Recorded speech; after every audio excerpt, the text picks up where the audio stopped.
I want to welcome all of you once again. So we're going to begin Father Is' two talks on spiritual warfare. And I just want to thank Father again and for coming. Father, we're so thrilled you're here, for all your wisdom and insight.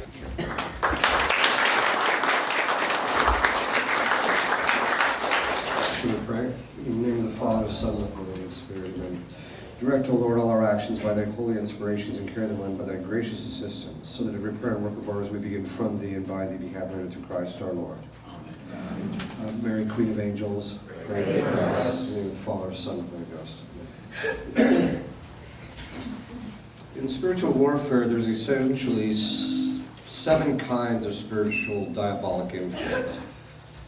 The first one is of things and animals, which is called infestation. So I want to go into the different kinds so that you get a sense of what the complexion of the warfare looks like. In relationship to human beings, there's 6. So the first one is ordinary temptation. And we're going to talk a little bit about human psychology. Don't worry, there's not an exam afterwards, so you don't have to worry. But basically in human psychology, we're just going to talk about a few things here.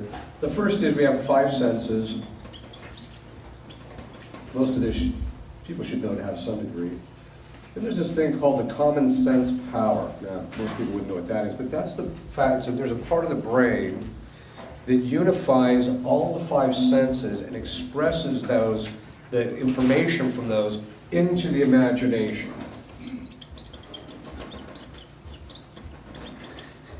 In the form of an image. At the same time, it puts it also in memory. And how do we know it does this? Well, you can be standing somewhere and somebody's baking an apple pie, and you're talking about some other thing and you're not paying attention to the apple pie, and then later, it gets into your nostrils, you're not paying attention to it, so you don't really focus on it, but then later someone asks you, did you smell that? And you're like, yeah, I did. So, because that's one of the ways we know it. This is all done at the level of the brain here, basically, or this is all done on the material level. Okay. Then there's an immaterial level, which we'll talk about. But before we get to that, we have to talk about one other power. It's called the cogitative power. Now, the cogitative power, what it does is it looks at the image, and then it goes back into the memory and looks through the memory and gets the information that bears some semblance or connection to the image, and then it brings that information back in and merges it with the image. So, for example, your mother walks into the room, you see your mother. So then it's expressed into the image. You have the image of your mother in your imagination. The cogitative power goes back into the memory, gets the information, this is your mother. Then embraces it, moves it back in, and puts it in the image so that you actually recognize this is your mother.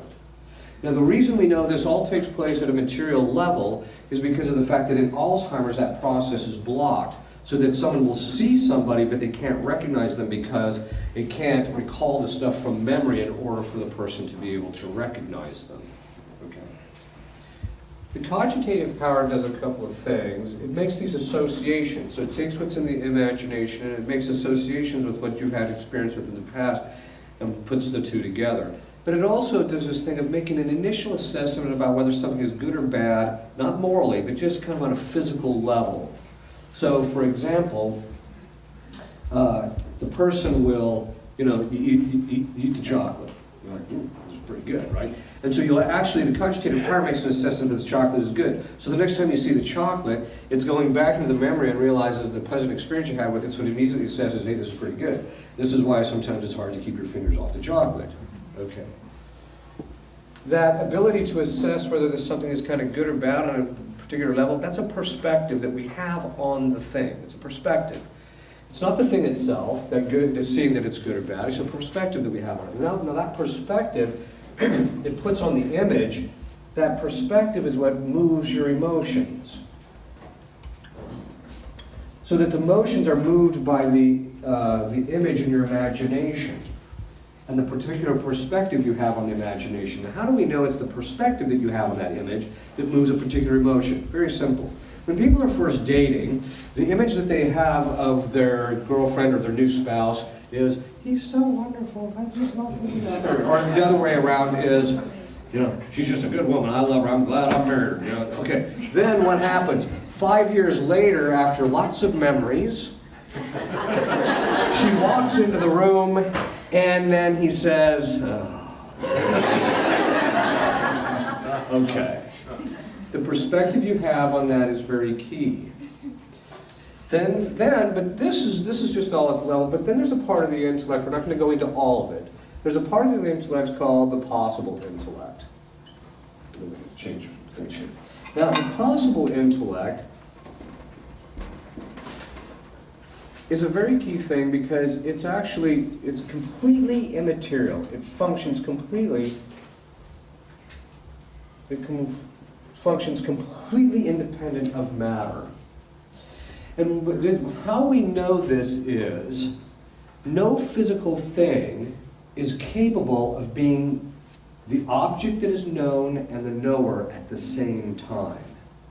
Self-awareness. Animals don't have self-awareness because they don't have this thing. This has the ability to self-reflect, to turn in upon itself. Physical things can't turn in upon themselves that way. The other thing is, too, is it's at this level that we actually grasp universal concepts. So what happens is once we have this image, and this all go through this process, there's a part of the intellect that abstracts that and presses it into the possible intellect so that we actually understand the concept. Then the possible intellect goes back and makes a judgment about certain things in the image in relationship to the concept. So it'll say, you know, all men are bipedal, right? So it'll say that it can make those kinds of judgments at that level. It can also make a judgment that a thing is good or bad on a moral level, and then that's when it's presented to the will, which is also immaterial. Okay. It presents this to the will, this is a good thing, the will then makes the choice, and then the will can also move the intellect, but it can also move the lower faculties. You change with the image in your imagination, you can move your memory to remember certain things. You can move your arms, etc. Okay. Why is this so important? When Adam and Eve fell, when they ate the fruit, excuse me, when they ate the fruit, they sinned through their bodies. And as a result of eating the fruit, which is a sin through the body, what they ended up doing because they committed that sin through their bodies became subject to diabolic influence. And because of the inheritance of original sin, our bodies are also subject to diabolic influence now. In other words, Satan tempted them through their bodies, because what happened? Eve sees the serpent talking. But by the way, Adam committed the same sin. It's just we know how it plays itself out because it's in Scripture it's recounted about Eve. So she sees the serpent talking. Now Eve she knew animals don't talk because she had infused knowledge. So she should have looked at that and said, "Dad, there's something not right here. I'm out of here." But she didn't. Instead, the fathers say she committed 5 sins in the fall. And I tell women, don't feel bad. Adam committed 8. Okay. So the first sin that she committed was curiosity, pursuing the knowledge about something that she should not have been seeking after. Second thing is, then he says, why don't you eat the fruit? And she says, because we're not supposed to. And he says, or we'll die. And he says, you're not going to die. God doesn't want you to do it because you're going to be like gods.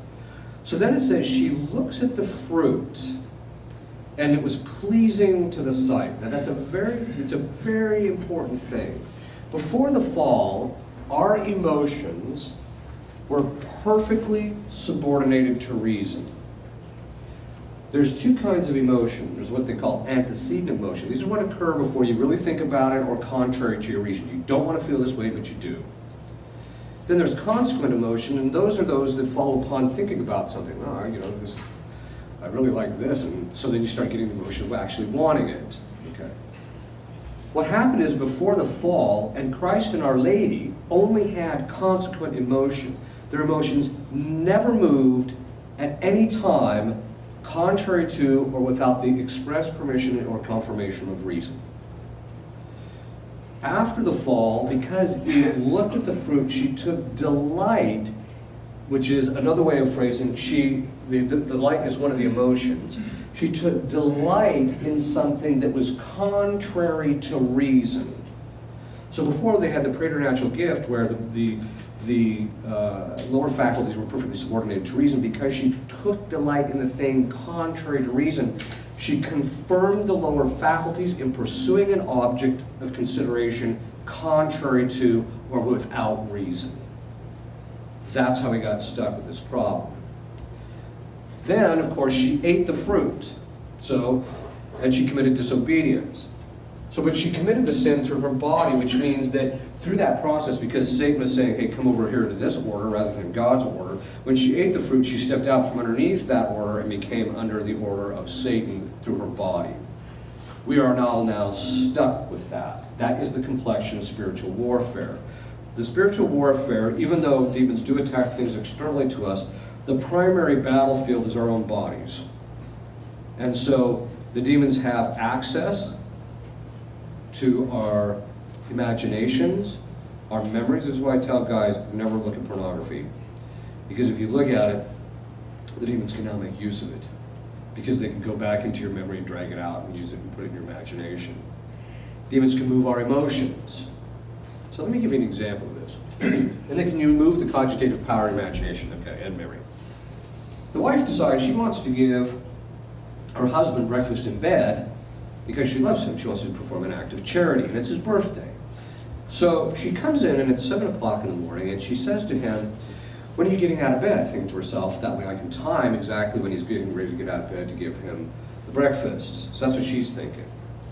What does he hear? The demon steps in and changes the perspective, because he can move the cogitative power to put a very distinct perspective on the thing, affect her judgment as a result of that, because judgment has to look back down to the image to make a judgment, and he can affect how that man thinks by affecting the perspective on the image. So then what does he hear? The demon steps in and he's here, you are lazy. When are you getting out of bed? And that's what he hears. I mean, he hears the words, when are you getting out of bed? But the demon puts the perspective on it. She thinks you're lazy. All right. So the point being in all this is that one of the first form of diabolic influence in relationship to human beings is what's called ordinary diabolic influence. It's a form of temptation. And temptation essentially comes through either introducing something into the imagination, or moving the cogitative power to put a particular perspective on it, or moving our emotions. And they can actually make us feel certain emotions. So this is a very important point, because demons can actually reward people emotionally for sin. So that when a person commits a sin, the demon can move the emotions so that the person feels good about what they just did. Okay. Everybody is subject to this. The only person that was not subject to temptation was Our Lady. She's the only one. Everyone else has been subject to temptation. And it's by varying degrees. And it's all based upon what God sees as what's best for you spiritually. He never allows the demons to influence us unless it somehow could be moved to our spiritual advantage. This is a very key point. Demons are on an extraordinarily short leash. This is a very important point. People have this idea that they just get to go marauding around doing whatever they want. It's not the case. There is literally not one iota of the spiritual battle of which Christ is not in absolute control over. It's his chess game, and they know it, and they obey it, and they have to, and they can't do certain things unless he allows it. So this is very important, because you have to realize that God allows demons into your life from time to time in order to strengthen you for your spiritual benefit. You just have to make sure you fight it properly. Okay. And how do we know this? Well, we just know it by revelation, for one thing, but we also know it because, during various instances in which Christ deals with the demons in the Gospels, they're always asking him, like they ask to go into the pigs, which basically tells you what? It's up to him to determine whether they get to go into the pigs or not, right? So this is a very important point. One time, this one woman, the demon, he was possessing the woman's lower back. And I said, what are you possessing the part of the lower back? By the way, when I talk about my conversation with demons, I'll put it colloquially like I would with a human being, but that's not at all how it works. During the session, it's very brutal, and I'm hammering the guy, and I'm commanding him. In the name of Jesus Christ, I command you to tell me X. If he doesn't do it, I just keep hammering until he tells me X. Then I can move on to the next thing. So I'm going to put together colloquially what he says after what was really a severe beating on his part. Okay. So he says, I said, why are you possessing the lower part of the woman's back? And he said, I don't know. I said, what do you mean you don't know? And he says, when I entered, Christ restricted me to that part of her body. That's interesting. Then, at another time, I had another demon who kind of, one time during the, he was the noonday devil, mentioned in Psalm 90, which by the way, there is a guy. Found out later, after researching the fathers about him, that he's actually the demon of the midlife crisis. That's what the fathers call it, midlife crisis. I'm like, wow, that's interesting. Okay. So when you see these guys driving around Ferraris with 20-year-old girls, you know there's the noonday devil somewhere. Okay. So he says to, he's one time at a point, he just stops at me and he says, if you weren't being protected, I'd snap your neck. So I thought to myself, I wasn't afraid. I went, actually, he's right. He is protecting me. Christ is protecting me for quite a bit, right? So the point is that the degree of protection Christ has us protected. He only allows the demons to do certain things at certain times in order for our spiritual benefit. And that's a really key thing to understand. People say, well, why did God allow this woman to become possessed? She didn't do anything to become possessed. That may be the case, but he allowed it so that the person would grow in holiness. Some of the people I've seen that are possessed are some of the holiest people I have personally ever met by the time it's all said and done with. Because they don't have the liberty like the rest of us of just sitting on our laurels and resting and being slothful in our spiritual life. They don't have that luxury. If they're going to have any semblance of sanity and a moral and a normal life, they literally have to fight tooth and nail all the way out of the problem. So they just don't have that luxury. Okay. In a certain sense, they're in a better position than we are, ironically. Tell people, look, the worst thing isn't being possessed, the worst thing is being in the state of moral sin. Okay. So the demons have this ability to put those temptations on there, and they have the ability to pick at us rather regularly in relationship to certain things. Again, Christ permitting. So that's the first kind, ordinary temptation. The next one is called, sometimes by some exorcists, is called vexation. Some exorcists call it dolor in Latin, which just means pain. And that is the prerogative of saints. It's when people, certain saintly people, are allowed to be physically accosted or beat up by demons. So St. John Vianney, Padre Pio, there were certain people just historically that they were physically beaten up. Right? So, and that is done for several reasons, but the two main ones are for the continued sanctification of the one that's getting beat up, because he has to have confidence in God and just trust in God and pray. The second thing is for the demon's humiliation. Now, it doesn't sound like the demon's being humiliated because he's getting to beat the guy up. No, what he's getting humiliated is despite the beating, the guy won't fold. And so he gets humiliated when he has to go back to hell. Yeah, you tried, it didn't work, did it? Right? Okay. And demons are extraordinarily sensitive to how other demons perceive them. St. Thomas says that the sinner is concerned about his externals, whereas the holy man is only concerned about his interior life. The demons show that in spades. They're during sessions when they're taking just the most brutal beating, they're more worried about the humiliation and the ridicule they're going to take in hell once they get booted out than the severity of the brutality of what they're going through. Okay. Kind of interesting because you start seeing how why human beings function the way they do. Okay. This third form of diabolic influence in relationship to human beings, and the second one that is extraordinary, is called diabolic oppression. This is where they attack people from the outside. So they'll attack things like their finances, their property, so they're things are breaking down chronically, there should be no reason for it. They'll attack their relationships, so all of a sudden everybody in their family hates them. Recently I was working with a woman who was under a specific kind of a curse. Once the curse lifted, her children who had been estranged from her almost their entire adult lives, all of them within the week called, apologized, and wanted the relationship back. Tells you something. And also they can affect your job situation. So all of a sudden you lose your job. Now here you have to be careful, because sometimes people say, Father, you know, we've been in 3 accidents and we've totaled out 3 vehicles this week. Do you think it's diabolic oppression? I said, no, it's how you need to learn how to drive. But sometimes it is diabolic, and you have to kind of keep that in mind. Okay. We're seeing a drastic rise in diabolic oppression because of so much, the people are getting so much involved in stuff that opens up the doors to demons. The next one is called diabolic obsession. This is where it's above and beyond ordinary temptation, where the demon actually besieges the imagination, hijacks it, takes control. The person cannot think outside the box. Very often they feel like they're entering into a tunnel zone when it starts setting in.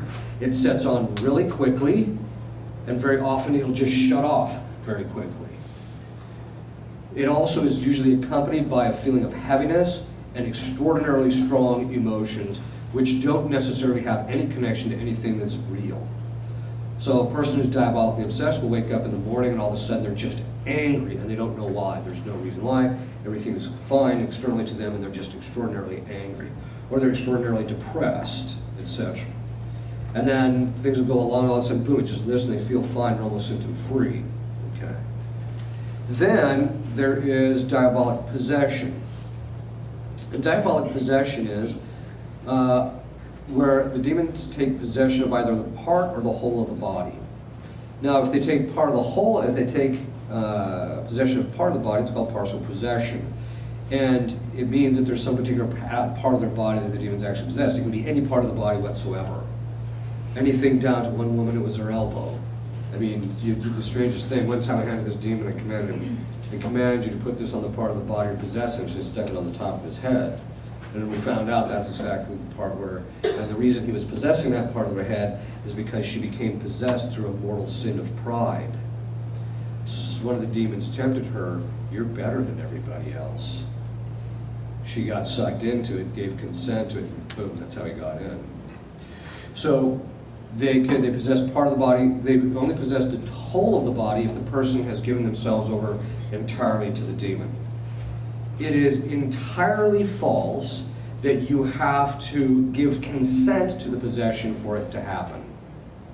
I know about half the people I've seen that have been possessed have never done anything to give consent to the possession. It is also false that you have to do something evil to become possessed. As I was mentioning earlier today, the 3 ways in which people become possessed is by committing a mortal sin, which is an open door, any mortal sin whatsoever, or something gravely disordered happens to you, or purely the will of God. Those are the 3 ways that you can become possessed. There is also another partial and full distinction made in relationship to possession.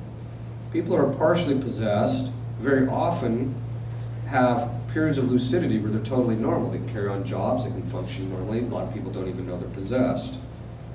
They might think the person's a little odd from time to time, but generally they kind of like the person or they don't see any problem. Whereas full possession, then what happens is the demon is in control all of the time. Whereas a partial possession, the person has periods of lucidity, but then there's periods where the demon takes complete control over it. There is also another misconception that when the demon takes over, it looks like Linda Blair in The Exorcist with her head spinning around.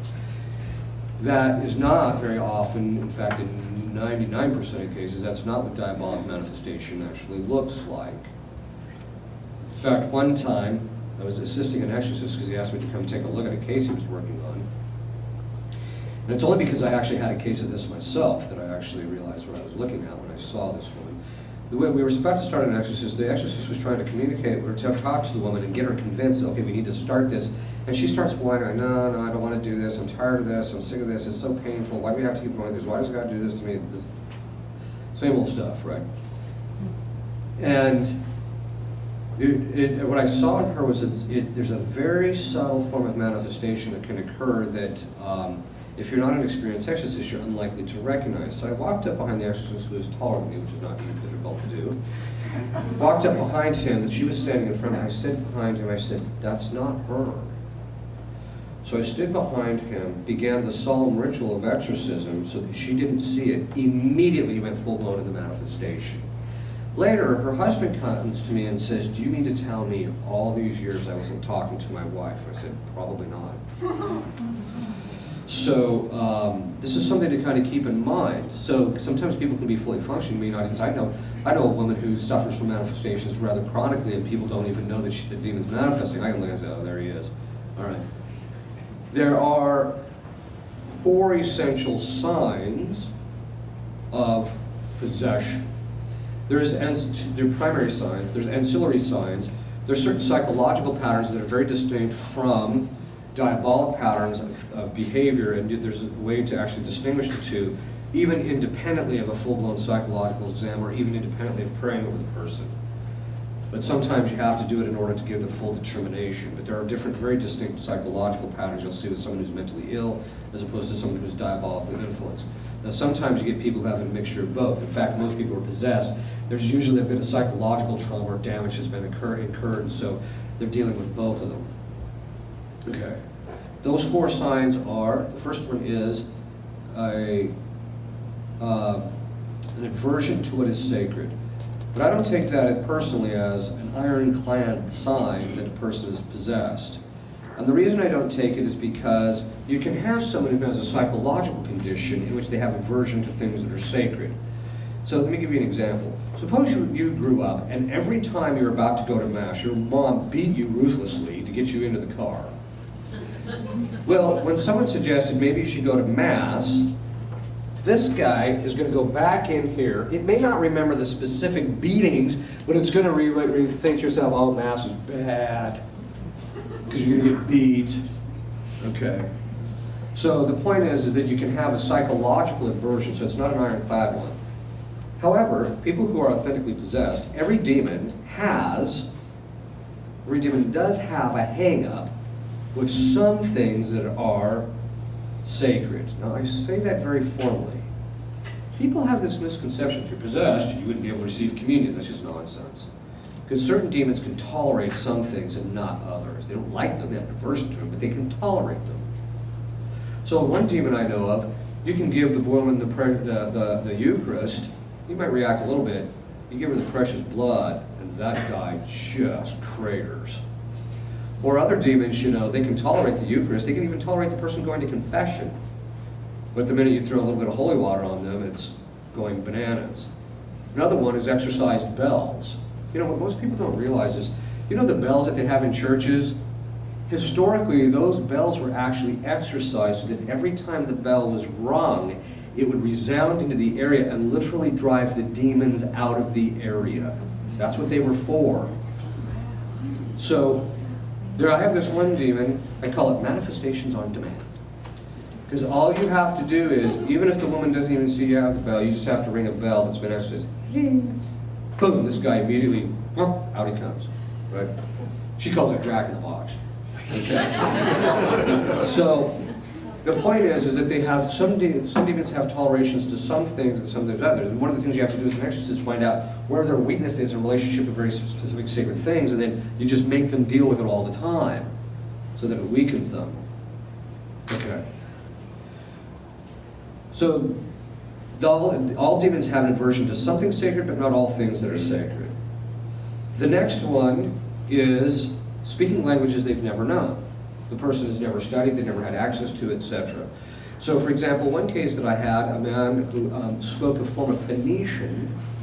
We figured it was a form of Phoenician, because when I heard it, I'm like, I don't even know what this language is. So I wrote it down phonetically, and then later it was determined, we think, that it was a form of Phoenician that had been defunct for 3,500 years.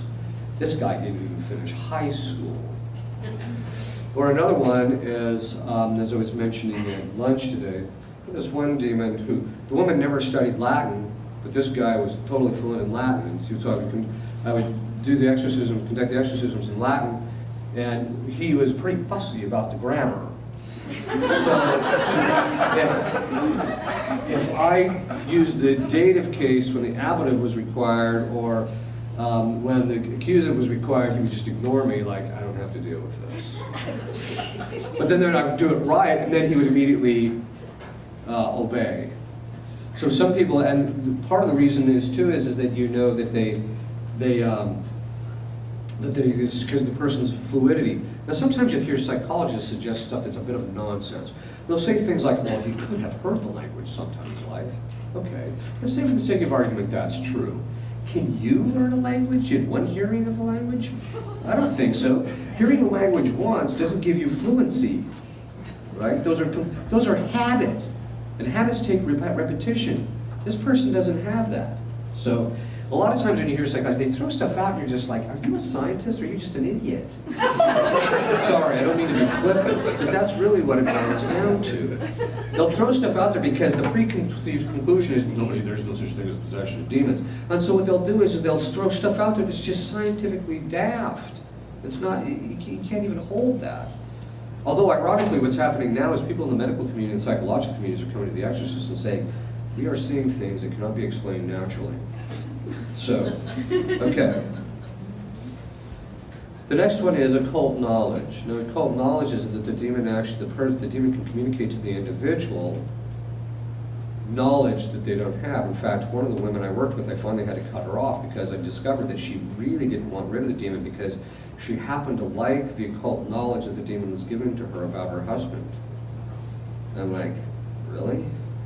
You're going to hold on to that? So what happens is, so she, eventually I just told her, look, you're not detached from this thing. I can't work with you until you work on that. Okay.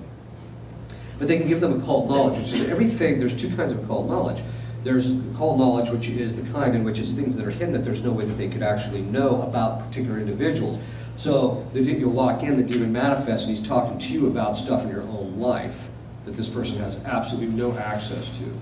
Or another form of occult knowledge is scientific or theological knowledge. The person's never studied a particular, like for instance, one time a demon made a theological distinction during one of his answers to one of my questions that there is absolutely no way this woman could have known. There's just absolutely no way. In fact, after the session, because she was lucid for most of the sessions where the demon was manifesting, took control of her body because she could hear and see what was going on. She said, what does that mean? She didn't even know what it meant. It's kind of funny, because the demon's nickname for her is he hates her so bad. His nickname for her is that stupid woman. So one day, he was calling her, talking to her, jabbing her ear, and calling her that's, you're a stupid woman. So she turns to him and she says, I might be stupid, but at least I'm not foolish. Ooh, boy, I'd shut him up for a little while. Okay. All right. The next one is those things that are beyond human capacity to do. This includes everything from supernatural strength, that there's no way that this, 90-pound boy should be able to lift two grown men off their feet, that kind of thing, to levitation, which is exceedingly rare. I've only seen it twice in all the cases I've looked at. Other exorcists say they've seen it more often, but it's not that common. Another form is what's called morphing. This is where the person changes shape. We're not talking about just making a face. The person's facial structure actually changes. So, for example, one of the demons I've dealt with so much is Beelzebub. I've had him in 3 cases, dealt with him a long time in one case, to where as soon as he shows up, I know who I'm looking at. It's just like recognizing someone else on the street. It's because immediately the jaw extends out about 1 inch to 2 inches on each side, the head narrows, the eyes go together, and they immediately turn bloodshot all within a couple of seconds. And so, well, there you are again. Okay. So the point being is that they'll do things that changing of shape is actually the most common form of manifestation that you're going to see as an exorcist. People will say things like, well, doesn't that scare you? No, not really. At this point, it's just part of the landscape. You just realize that's what demons can do, and all you're interested in is figuring out, what can I learn from this in order to get this guy out? That's what you're really after. The church says in possession that when you're doing exorcism, there's essentially 5 things that you need to learn to get him out. Now, sometimes you can just say some prayers over people, which I've done, where the possession is mild enough, you say the prayers, just some minor deliverance prayers even, and boom, the guy is out. Other times it takes years. So, and they can go on for quite a while. So when they go on for a little while, the church says there's essentially 5 things it says in the ritual you want to learn. The first is how many there are, because more than one demon can possess a person at a time. And also, the same demon can possess a number of different people at the same time. I've actually had that, where one demon was possessing 2 different people I was working with at the same time. The next thing you need to know is you need to know the number of them, so when you clean up everything, that you know that it's over with. The next one is the names. And the reason you want to get the name of the demon is because it tells you you have a certain authority over him as a result of that. Now, when you get the name of a demon, it's going to be either at the beginning of the possession or at the end. If it's at the end, him telling you your name is probably the sign of liberation of the person, usually. Not always. If it's at the beginning, it means it doesn't have any real bearing or connection on the person's liberation. So the demon will kind of cough it up. Although they usually don't like to, only because they know that once you have it, it gives you a certain authority over them. Their name also tells you who they are, so you also know what their weakness is. So as soon as I found out that this guy, the demon said, my name is Meridiano. I'm like, Meridiano, I've seen that somewhere. I've seen that name. So then that night I was doing compline, and in Latin the phrase is Demonio Meridiano, which is the noonday devil. Like, ooh. So the next session, I just started reading Psalm 90. I didn't even get to that part. As soon as I started reading Psalm 90, he was just fit to be tied. Right? I was doing it in Latin, so the person who was there didn't even know Latin. Okay. Then I went and I did research on him and found out, and I started taking notes of the characteristics of this guy. I went into the next session and I said, well, this is the guy you're possessed by, and I started reading the characteristics. At the end of it, his wife's mouth is just completely wide open. Like, and I said, okay, what's with the reaction? She said, that is a complete description of my husband's personality. This is a very important point. Demons get a certain kind of a glory in hell when they are able to replicate their own personality and their own personality disorders in other people.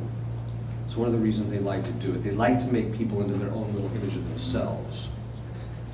So sometimes when you look at a person, you're realizing what they're struggling with, that usually just tells you something about the demon. And you can sometimes size people up, especially if they've been possessed for a long time. What's their personality characteristics? And very often, about 2/3 of those are the demon's characteristics. And then all of a sudden, when they get liberated, they're so different, everyone's like, who are you? So, okay.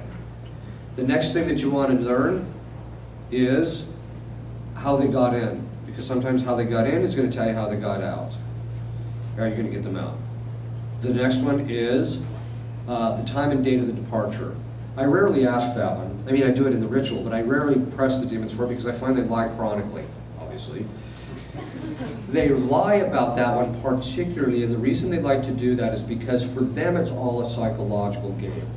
During a session, when you start working with somebody who's possessed, they agree to do the things that they're supposed to do, because there's, I won't even work with somebody who's possessed unless they agree to do everything I tell them to do, and I tell them, look, I don't have control issues. Here's the moral to the story.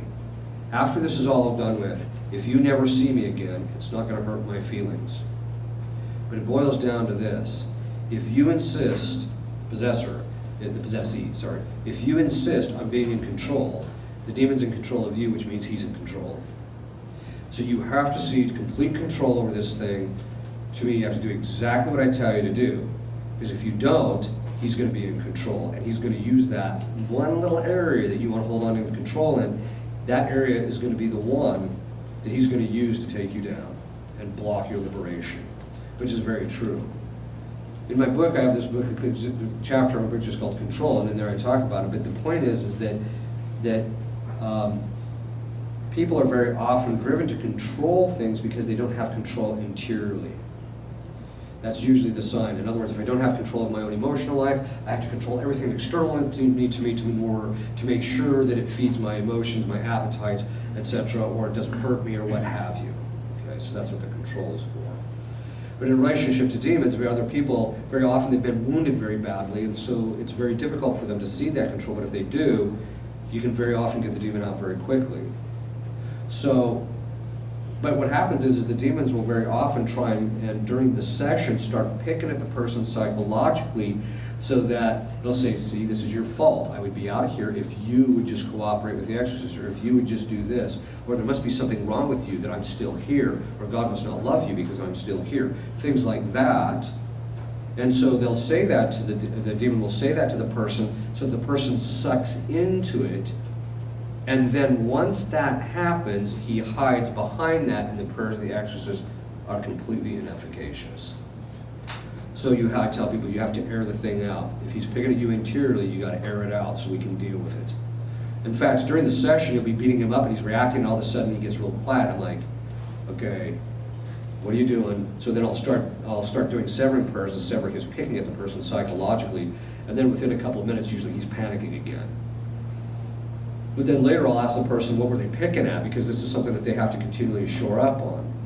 Demons, if you've listened to my conference on disappropriation, demons like to establish an abusive relationship with us.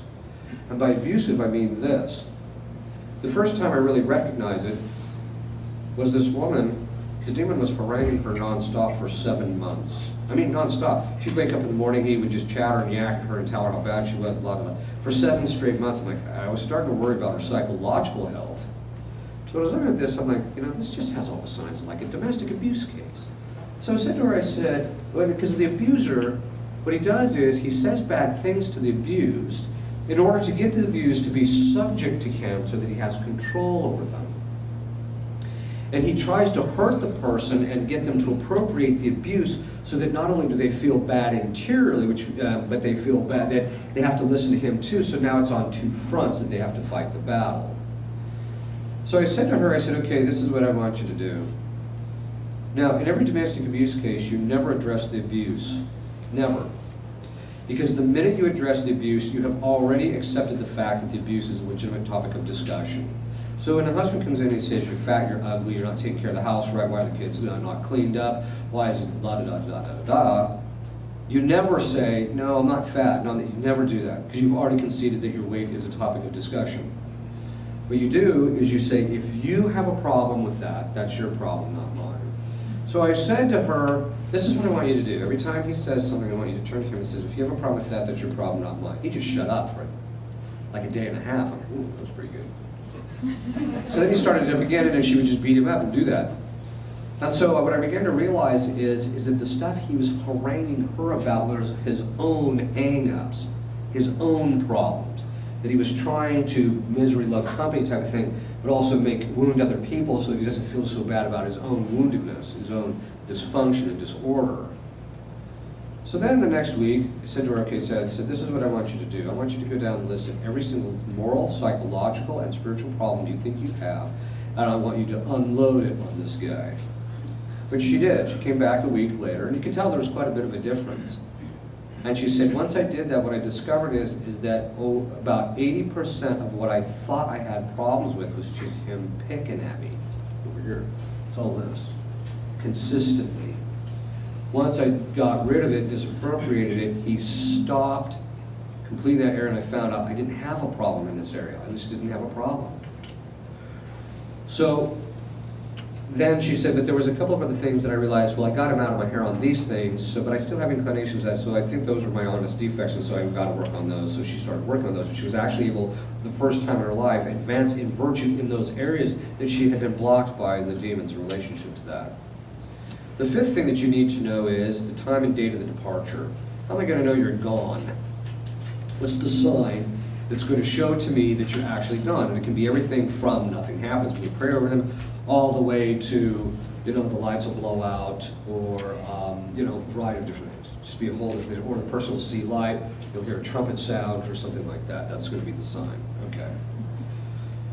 There are 6 stages of liberation and possession.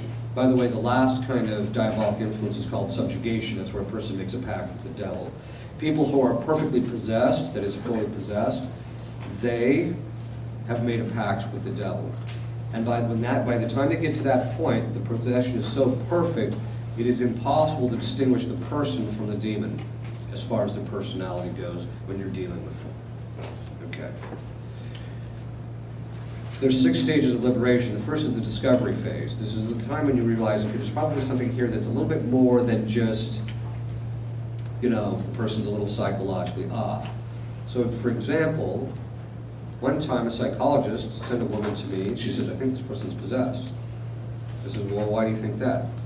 I was talking to her, and she said that she hears these voices and talks to these voices. And I said, so the psychologist asked, well, how do I know that, there's these spirits talking to you? And she says, well, one of them's looking out at you with my right eye. So she looked up at the right eye, and instantaneously turned glowing red, like it did in Does in Hollywood, and then flew back to its original color. Okay, I think we've discovered something. The point is that there's usually some type of preternatural manifestations. And in demons, there's two kinds of demons. There's open and closed. Open demons are the ones that the minute you walk in, they're in your face, and it's full-blown, and it's game on from the very beginning, and they don't hide. But then there's closed spirits, which tend to hide. And the general principle is with demons is that hiding is better because it's harder to discover the person. But demons are showmen. They really have an issue of, looking good in front of the guy, their buddies down in hell. So what they do is they'll show themselves from time to time in manifesting through the individual at certain times. So the person will seem normal, then all of a sudden they're just out of their mind, and then they seem normal again, and then they're just out of their minds. Dr. Jekyll and Mr. Hyde. Okay. So those kinds of things will happen. So the first is the discovery phase. The second phase is what's called the obfuscation phase. People have figured out there's probably something there, but the demon tries to obfuscate or make it confusing or confuse the exorcist or the person or the people around them that, no, my problem is just psychological. No, I just need on a different medication. No, I need this. If this just wasn't in my life, I'd be okay. Things like that. During that time, once the discovery, they bring them to you during that obfuscation phase, you're doing extensive interviews, I'm talking to them about this to establish what are the patterns in the person's life to see if it's actually diabolic. So then, you start praying over them at that time, and it's usually during that time that the demon will manifest itself, like changing shape or what have you. So there'll be this manifestation. Once the demon manifests in a clearly preternatural way, then you know the demon is there. And he knows once that happens, there's no point in hiding anymore. The only time he'll hide is when he's trying to avoid his beating, not because he doesn't think he's trying to obfuscate anymore. So then you enter into stage 3, which constitutes the bulk of the battle. That's when you're doing a lot of exorcisms, you're beating the demons up, and it's called the battle phase because it's the phase in which you're basically slowly conquering the demon through the battle. So that by the time you get to end of stage 3, you have almost complete control over the guy. During that phase, the exorcist is often attacked, not physically, although once in a while that happens, but it's usually pretty minor. But you have to be careful, you have to be cautious, because sometimes they can do things in a way that will actually cause you physical harm or other people physical harm, but there's ways to kind of clamp down on that. But they'll usually attack the exorcist or one of the assistants interiorly, where the person experiences the same thing that the person who's possessed has experienced. And demons, generally speaking, do not like to attack an experienced exorcist. And that's because, again, of the principle, the cause is always some way in the effect. Every time the demon attacks the exorcist, he reveals something about himself in that attack. And so an experienced exorcist, as soon as he's attacked, will immediately recognize some aspect of the demon that he can now clamp down on or affect. And so that's why demons don't like to do that. Christ still makes them do it. They're put in the boxing ring. They have no choice in the matter. Christ threw them in the boxing ring, and now the exorcist steps into the boxing ring. One of the common misperceptions is that the exorcist is really scared when he steps into the boxing ring. It's the opposite. Well, for most exorcists, once you've done it for a little while, it's a grind. It's like, okay, time for the session. You go in, you do the session, and you leave, and you go back to a place and you have a nice scotch or something. But the point is that it's not the exorcist who scares, it's the demon who's scared, because he knows he's stepping into the ring with, now the exorcist on the order of nature is much lower than the angel. The problem is, so the exorcist is stepping into a ring with a guy who's bigger than him, right? It's like a 120-pound guy stepping into a boxing ring with a guy that's 250. The difficulty is that standing behind the exorcist is this 500-pound gorilla named Christ, who's about to beat the demon to a pulp. And so when the demon sees the exorcist stepping into the ring, he sees Christ stepping in, and he knows he's about to get brutalized, and he knows it's going to be ugly. He knows he's going to be humiliated. He knows he's going to be tortured. He knows that in the end it's just going to be to his detriment. So he's the one that's scared. Now, they might act bold or act like they're not scared, but you scratch a little bit and you can tell they're scared. Okay. So during stage 3, you're fighting the demon, you're getting basic control over, you're getting certain information out of him. Stage 4 is, by the time you get into stage 3, he starts losing control over the situation, and so it moves to what stage 4 is called the external phase, which is where things start moving around outside. So if you saw the movie Annalise Michel, there comes a certain stage where he's now, the exorcist has gotten to the point where he's able to get the names out of the demon, so he's losing a certain amount of control, and all of a sudden stuff just starts moving around, right? Now, people say, does that really happen? Yeah, but extraordinarily rarely. Usually you go straight from stage 3 to 5. You don't see those external phases that commonly. And my personal experience is the only time you see it ramping up in stage 4 where that stuff starts to happen is because you've already seen those external factors already happening before.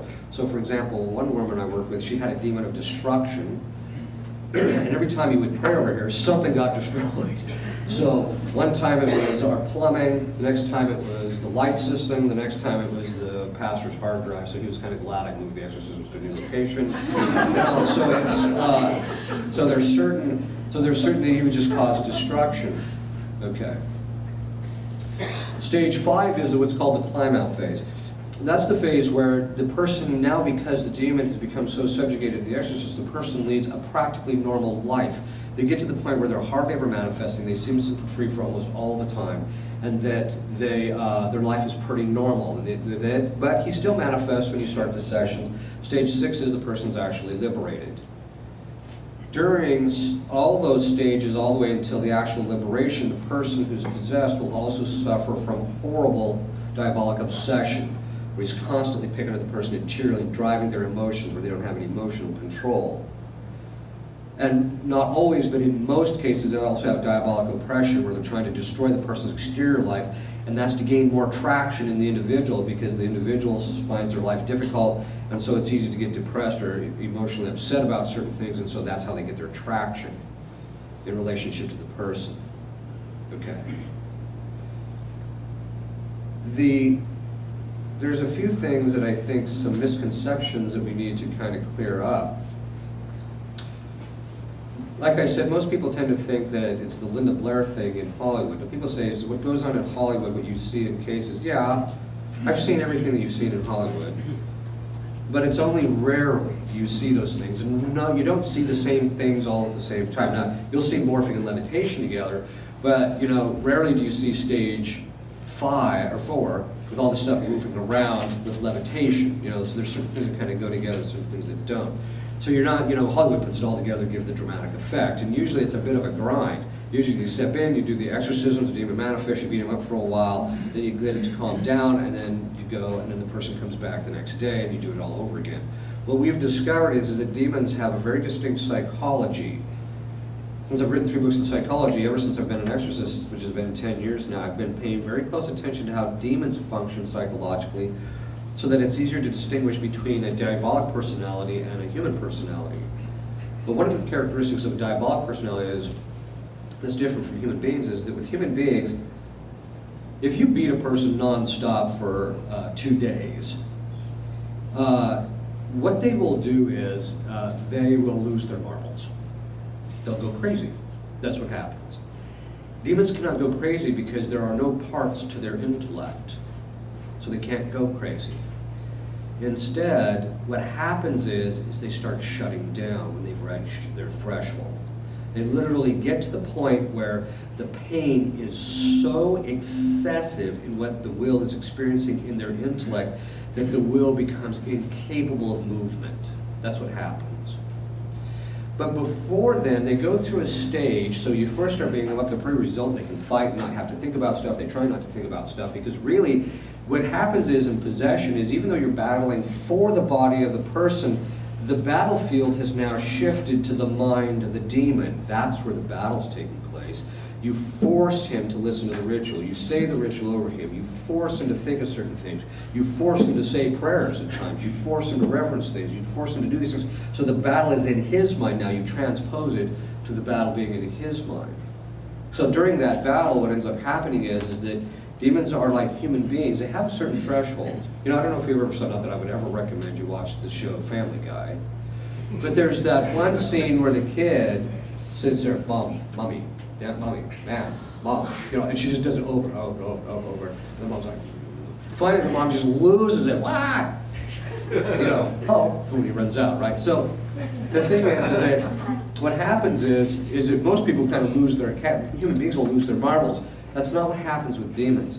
What happens is, as you start getting to them, their ability to withhold the information begins to break down. They start to weaken. So they generally, we found that if you do 2 sessions a day, back to back, if the person's possessed, the demon's threshold is about a 2 to 3 day period. And once you get into that 3rd day, most demons are weak enough to where you can start getting information out of it. This is one of the reasons as an exorcist we meet with people once a week. Because if you only meet with them once a week, what happens is the demon very often recoups, and that's why a lot of these exorcists are having possession cases that are going on for years. We found if you do it with high intensity for like 4 to 5 days in a whack, where you're at the demon for 2 sessions that last for anywhere from 1.5 hours to 2.5 hours a piece, and you're doing it day after day after day, at a certain point he just starts breaking down, and we found that a lot of people can be liberated in the 4th or 5th day, or you get significant enough information so that in the next time or the time after that, they're liberated. So that in point of fact, it's only like a 2-month thing maybe, rather than it be dragging out for quite a long period of time. Demons have certain kinds of principles too. They're very principled. They're very principled. One of their principles is anything but God. This is one of the things I tell people who are, that one of the forms of diabolic obsession that you'll see from time to time is scrupulosity. So I tell people 2 things about the thing, about the relationship with scrupulosity. It's one that it can be, it's not always, like for instance, Teresa of Avila had scrupulosity from a diabolic cause, it's from diabolic obsession. And so what I'll tell a person is look, you're spending too much time thinking about your sin or thinking about your past or things like that, and so the demon's getting what he wants. You think that you're doing a spiritually good thing by trying to figure this thing out, but he's thinking to himself as he's driving it, he's not thinking about God. So I tell the people, look, you're just not that important. Quit thinking about yourself. You're not that important. You just think about God. You just keep your mind on God and don't worry about it. It'll solve itself. Okay. Another diabolic principle is anything but moderation. So you get people, or the demons will drive people to go to one extreme or the other. So they'll either abuse alcohol or they'll refuse to have any of it whatsoever. And I can understand if people have, you know, some type of physiological difficulty or what have you with alcohol or something, or they just don't care for it, that's fine. But sobriety is not a virtue in the sense of it never having alcohol. That is not where the virtue is. The virtue is being able to have the object and being controlled in relationship to the lower faculties in relationship to the thing. But it's also true about other things. So demons are constantly trying to drive people to one extreme or to the other. So I tell people, no, the virtue lies in moderation. But what that tells you too is that demons want to steal your normalcy of life. They don't want you to have a normal life because they envy you. And so they're always going around trying to steal those things from you by getting you to think, no, you should give that up, you should give that up, you should give that up. Okay, first of all, it's true that you should be detached from every created good, so you should be attached to God alone. It doesn't mean, though, that you shouldn't, because God gets a certain glory when you enjoy the things of this life. And so there's a certain segment of the traditionalist population that tends to think that, you know, I have to give up all pleasure, pleasure is evil, I have to get away from all this stuff. If I enjoy any of this, it's bad. Well, I tell people, okay, look, I tend to be a Teresian in this sense. Saint Therese, one time, was sitting in the convent eating this cake, and she was really enjoying the cake. And one of the nuns said to her, well, if you were a saint, you wouldn't be enjoying that cake. So Saint Therese looks over and says, I'm offering it to God. She's not keeping enjoying it for herself. She's enjoying it for God's sake. So I tell people, this is why I drink scotch and smoke cigars. Anyway, the point being is that they'll anything but moderation. The other thing is too is that they have a very distinct modus operandi. There's 2 things you have to keep in mind. The first is that the nature of the demon is rarely shown to you. he will almost always drive you in an area of your life that is not connected to his nature. So, for example, one of the common things that you will see is, it's a very common thing. Guys will come to me into the confession, they say, Father, I have done every possible thing I possibly can to stop violating the sixth commandment, and I keep following. So I'll just ask them, do you have a problem with one of three things? Fear, depression, or despair? 99% of the time they'll say, yeah, I have a problem with fear, or yeah, I have a problem with despair or depression. And so what you say is, that's the guy you're dealing with. Not the demon of impurity, although sometimes that can be the case too. But demons of impurity are not that common. They drive impurity because of the fact that it's so easy to get people to focus on it because it's morally sinful. It upsets people when they fall into those things. They can drive people easily in that area. And so as a result, the person spends all their time trying to deal with this when they're standing over from here lobbing the bombs. Right? You have to find out what that actually is and what their true nature is. This is one of the reasons why I recommend people, if you're struggling with a particular defect, ask Our Lady of Sorrows to reveal to me, what am I dealing with? What's the demon I'm dealing with? What is the predominant defect that I'm dealing with? And very often it will be revealed to you something that's entirely different than what you had thought. Because we're very blind in relationship to those things. So there's the fact that the demon that you're actually dealing with is not always the guy that shows himself. You have to keep that in mind. The other thing is too is that demons are very hidden in people's lives. Most of the time there's a general principle. People say, am I possessed now that this woman did this voodoo over me? And I just ask them, well, did you feel any different afterwards? No, then there's probably nothing there. That's a general rule. It's a general principle.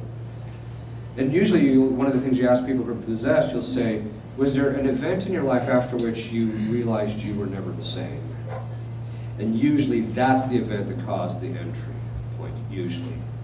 So that's an important point to keep in mind. Now, it's possible for a demon to enter the person, drive the person in their moral life so that the things aren't the same after that, but keep the person blind to it. Demons, because in order to self-reflect, even up here, we do need to start down here, and so what demons will do is they'll block your ability to think of certain things. They'll block your ability to remember certain things. The second thing, so that means that you have to understand exactly how they work. That brings us to the second point, which is that demons have a very distinct way in which they operate. And that operation is very easy. The first thing they have to do is they have to divide. It's the principle of divide and conquer. And the way you divide human beings is through perceptions. You get people to get a perception in relationship to their spouse or people in their family or what have you, that perception that will automatically perceive the person as trying to hurt them or injure them or what have you. And so that's the first thing they try to do, is divide the people through perception so that they divide them interiorly. This is one of the reasons why St. Ignatius said that whenever you're suffering from a diabolic problem, you have to air it out. Because once you air it out, that division that the demon is causing ceases to exist and he loses his power in the process. The second thing is that demons want to make you feel the way they feel. They will give you the emotions that they have.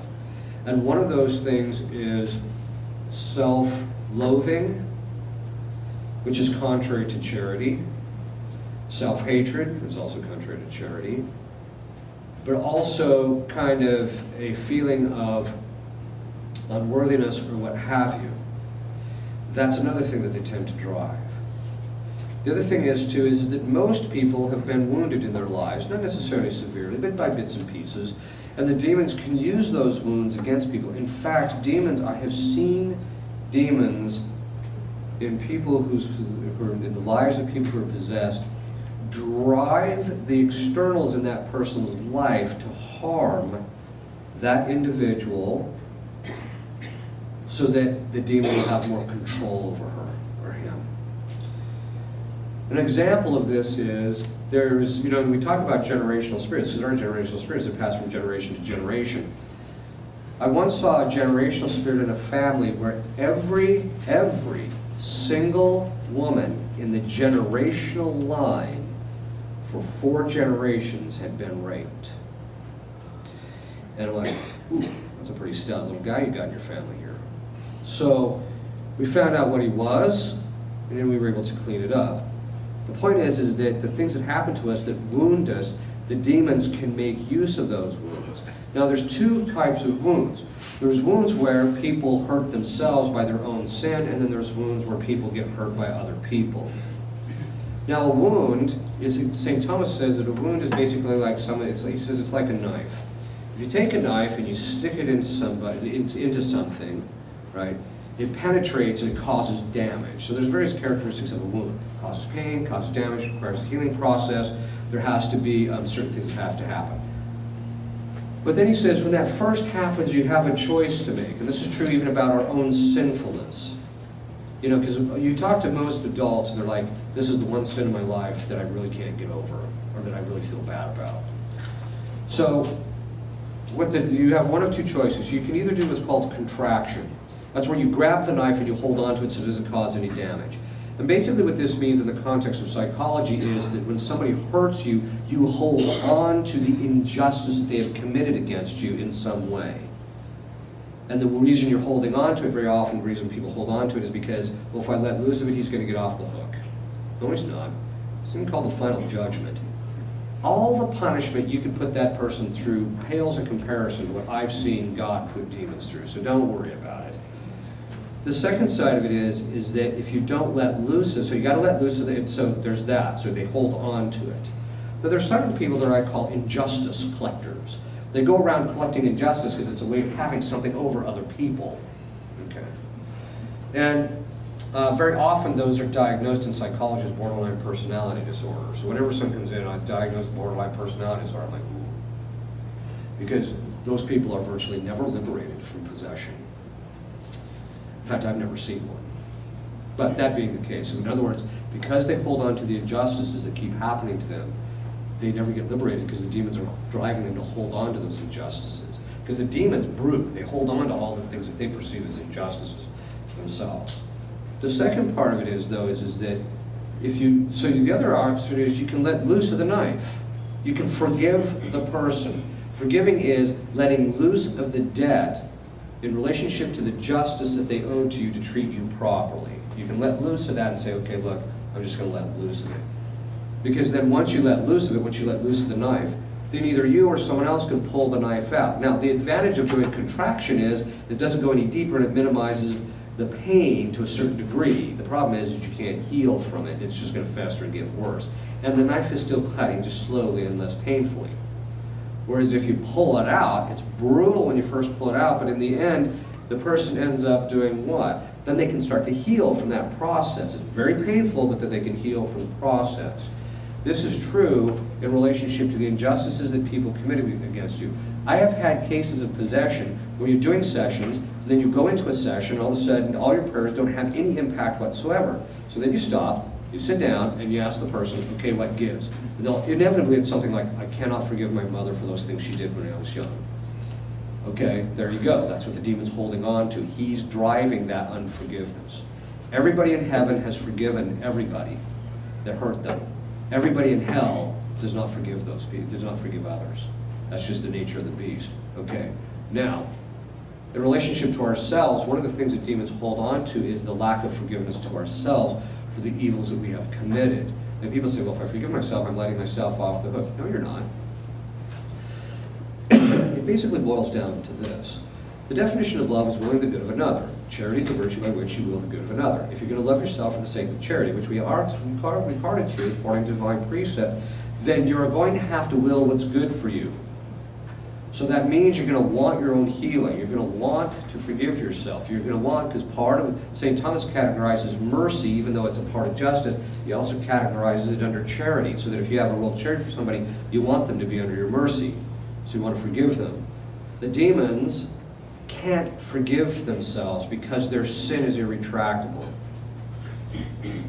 The top dog has admitted to me that the reason that he is the most vicious and the most vile and the most angry and the most hating of all of God's creatures is because he is the most wounded from his own sin. That tells you something. That if we don't let loose of our sin, we let loose of it. So people, and usually I tell people, it's pride. Not letting loose of this is pride. Because people have this idea, especially traditionalists, that I just have to do everything I possibly can to render myself in a state of perfection so that God will love me. No, that's not how this works. First of all, perfection is beyond human capacities. You can't do it anyway. You can't fully root out your imperfection. There comes a certain point in the spiritual life where you just have to cede complete control over to Christ and just cooperate with what he does.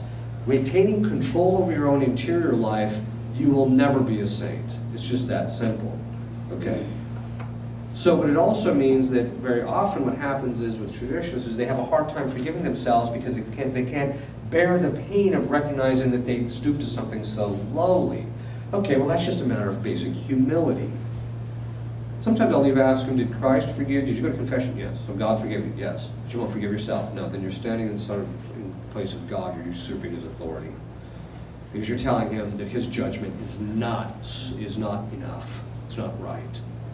And so you have to stop it. And why am I going into this? It's because the demons will pick at people and maintain that woundedness in relationship to those things, and people just have to be able to forgive themselves in order to get themselves out from underneath the demons. All the people that are possessed, demons can even mimic a woundedness, where they make a person actually think they've been wounded when they haven't. So you get the demon out, all of a sudden they just realize, I feel fine now in relationship to that. Okay. We're going to stop there, take a 5-minute break, and then we'll have a Q&A.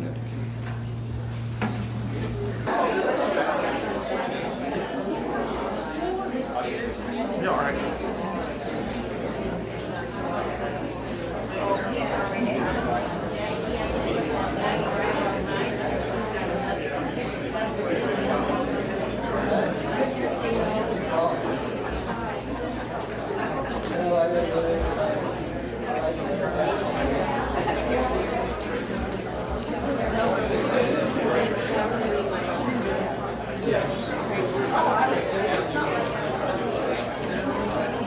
Okay, are we ready? Okay, are we ready? Yes. Okay. Any questions? Yes. Two things come to mind. One, in analyzing what you said as a totality there, I got the feeling that everything, the devil is around for each one of us. And that the second question, more or less, is in my own life, I have found it very hard, and I find it hard in this diocese especially, to find any spiritual direction, you know. A spiritual director is a special gift from God, I think, you know. Yeah, it is. That's so. Yeah, finding a good director is very difficult. I always tell people to find one. Go to confession to various priests, and whichever one, not hopping from priest to priest, but try different priests out and what advice they give you in confession is generally the kind of advice you're going to get in spiritual direction, which in my experience means there's very few of them. Yeah. They're good at it. What about the devil part there? Is this, you get the impression that everything you said, he's not talking about something over there that happened, these people. This is happening to us. Yes, it is. Yeah. Ordinary temptation is happening to all of us. There's some people who are diabolically obsessed and they don't even know it. So, but we are all suffering from diabolic obsession. By the way, the five of the six, ordinary diabolic temptation, and that is what everybody suffers, and it's ordinary, which means it's common every day. Whereas the other five are considered extraordinary. And they're extraordinary in two ways. One, they're above and beyond what's ordinary, but it's also extraordinary in the sense of it being rare. Everybody is tempted, not everybody is diabolically obsessed. So, yes. So every now and then I'll meet someone who will tell me that they suffer from panic attacks, and I'm finding it to be more and more common, and I'm hearing more about people who have these, and they are also talking about how they're diagnosed with depression or anxiety. Is there any direct correlation between Or diabolic obsession? Yes. Let me just first preface it by saying this. Every form of mental illness and every form of medical illness can either be caused or mimicked by demons. That does not mean that every person who has psychological problems or medical problems that it's from a diabolic cause. Some people think the problem is just natural. So, let me give you an example. There was a guy who came to me who was hearing voices and he thought maybe he was possessed. I said, well, first of all, they had him send the psychologicals and a psychiatric makeup, and found out that he started hearing the voices from drug use. It was a drug-induced psychosis, basically. So I said, well, there's an outside chance, there is a medical condition that causes that, but then I also thought to myself, well, maybe there are sometimes you'll get that where the demons will kind of mimic that stuff. So I said to him, what do the voices sound like? They said, George Bush and Ronald Reagan. And then I said, well, what are they telling you? To vote Republican. I think your problem is possession. Oh my God. By the way, you might want to listen to those voices in your head. No, I'm just kidding. Okay. So in other words, people's problems can be purely natural. Other times they can be purely psychological or psychiatric.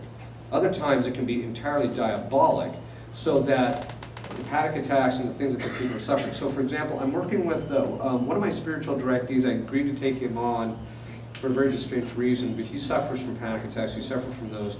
And after doing a lot of blessings over him, he did not show the signs that it was diabolic at all. It was purely a natural phenomenon that he was dealing with. And it had to do, we did trace it back, we do know what the psychological cause is, and so now he's able he's slowly but surely kind of getting on his feet.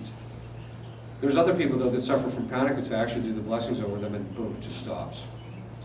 So you have to do that. Now, a lot of people, sometimes it's mixed. Sometimes people, because of the diabolic obsession, they've obsessed for so long, they've now developed psychological problems by the habituation of their own minds. So then people say, well, how can you really distinguish one from the other? Well, in diabolic obsession, which is distinct from psychological obsession. Psychological obsession is a habit of the mind, where the person's in the habit of thinking something. So, or let's take an example of PTSD, post-traumatic stress syndrome. What that is the cogitative power that has that power of making association. It becomes hypervigilant in constantly making associations in relationship to a specific set of criteria. So guys go off to war, they're constantly being vigilant, watching for the bombs and watching for their buddies and watching it, so that when they come off of that, it's in the habit of mind, and so there's this, and the stress is watching for the danger. So that once they come off of that, that cogitative power is still in the habit, right? So it's a psychological thing. There is a form of PTSD that is entirely diabolic. I only discovered this when I was a pastor. Numerous guys in my parish had gone off to the Afghan war, and when they came back, they were all suffering from the exact same thing. And one of the guys started telling me about his dreaming pattern. So I said, that does kind of sound like it's diabolic. I didn't tell him that. I said, why don't you come in and we'll do this blessing. So I did a minor exorcism over him twice, and the PTSD was completely gone. And he didn't do anything, no therapy, no nothing. So what you'll see is when the person's problem is psychological, the problem perdures. It doesn't change much. The only time it changes is environmental factors. Or maybe there can also be some medical conditions which can kind of cause things to kind of ebb and flow. But it'll be very consistent, and it'll only vary just a little bit depending on environmental factors. When you're talking about diabolic obsession, it's more like this. Because Christ does not allow the demon to be at the person all the time. And so they'll go through periods of lucidity, where they seem almost symptom-free, and then they'll go through periods where they're obsessing. They can't get their mind off of it. And then, all of a sudden, boom, it breaks, and then they're going through periods of lucidity again. And these can ebb and flow as the time between those two. That's one of the signs. Now, does anybody have recognize what that looks like? Bipolar. I discovered this the first year I was an exorcist. That, by the way, I'm not implying that all bipolar is diabolic. But every single person who came to me that was on meds for bipolar got off their meds in 5 months if we did the exorcisms regularly and if they did a certain set of things on their side. Every one of them. What does that tell you? It tells you that, well, first of all, we have to understand that bipolar is one of those categories, right? It's one of those broad categories, like, oh, you have mood swings, you're bipolar, they flip you in there. I mean, there's no real, it's one of those broad categories that can include a variety of different things. But one of the ways that you confirm that it's diabolic is this. When the person is going through a really bad state, they're in a really bad state and it's been going on for a few days, you tell them, come in and I'll do the blessing. You'll do the minor exorcism, you'll impose hands, ask God for the protection, and then all of a sudden the person will literally feel a lift. And they feel fine. And then a few days, it comes back again. And so that's one of the signs that you'll see when it's diabolic obsession. As the person begins doing what they need to do, they'll kind of go up and down, they start climbing their way out. They'll get to the very top where they seem completely symptom-free for a month or so, and then all of a sudden they're going to have 1 or 2 really bad dips. I don't know why. But exorcists have noticed that they see that towards the very last end of it. As long as they maintain their prayers, they're okay. Now, one of the things that is important about this is that pattern, I noticed this about 3 years ago. That pattern of going through being down and then, you do the exorcisms and they have this lucidity for a while, and the more you do it, the longer it gets between times, so that you know that it's a spiritual thing. Whereas if it's psychological and you pray over the person, they're just going to flatline. They might feel a little better because they've had social interaction, but it doesn't change anything at all. Whereas if they have a period of lucidity and they feel great for a little while, symptom-free, God, I think it's wrong, Father, or it's gone. Well, let's wait, let's see. Right? Now sometimes it does, you just say the blessings over them once and it blows it out. Other times it takes a number of exorcisms over a period of time in order for it to finally get out. But this other pattern of this, you see in confession. People will be struggling with a mortal sin. They'll commit the mortal, they'll commit the mortal sin, they go to confession, all of a sudden, boom, they still symptom-free for about 3 or 4 days, and all of a sudden the temptations set in that are really hard again, then they fall, they go to confession again, and then boom, after the confession they feel symptom-free again. It's the same pattern. And the reason is because confession has the same effect very often that exorcism does. So whenever I see a guy going through that pattern, I'll tell him, make an appointment with me and come talk to me if you like. And I think I might have a blessing that can help you, and we need to discuss what I think your problem is. Because it's very often a form of diabolic obsession. Now, again, I'm not implying that even a majority of cases of psychological illness are diabolic obsession. I don't know what the statistic actually is. But I do know that a lot of people are becoming diabolically obsessed because of the evil things that they're committing, and they're getting sucked into certain things. So that's why the demons are getting their foot in the door.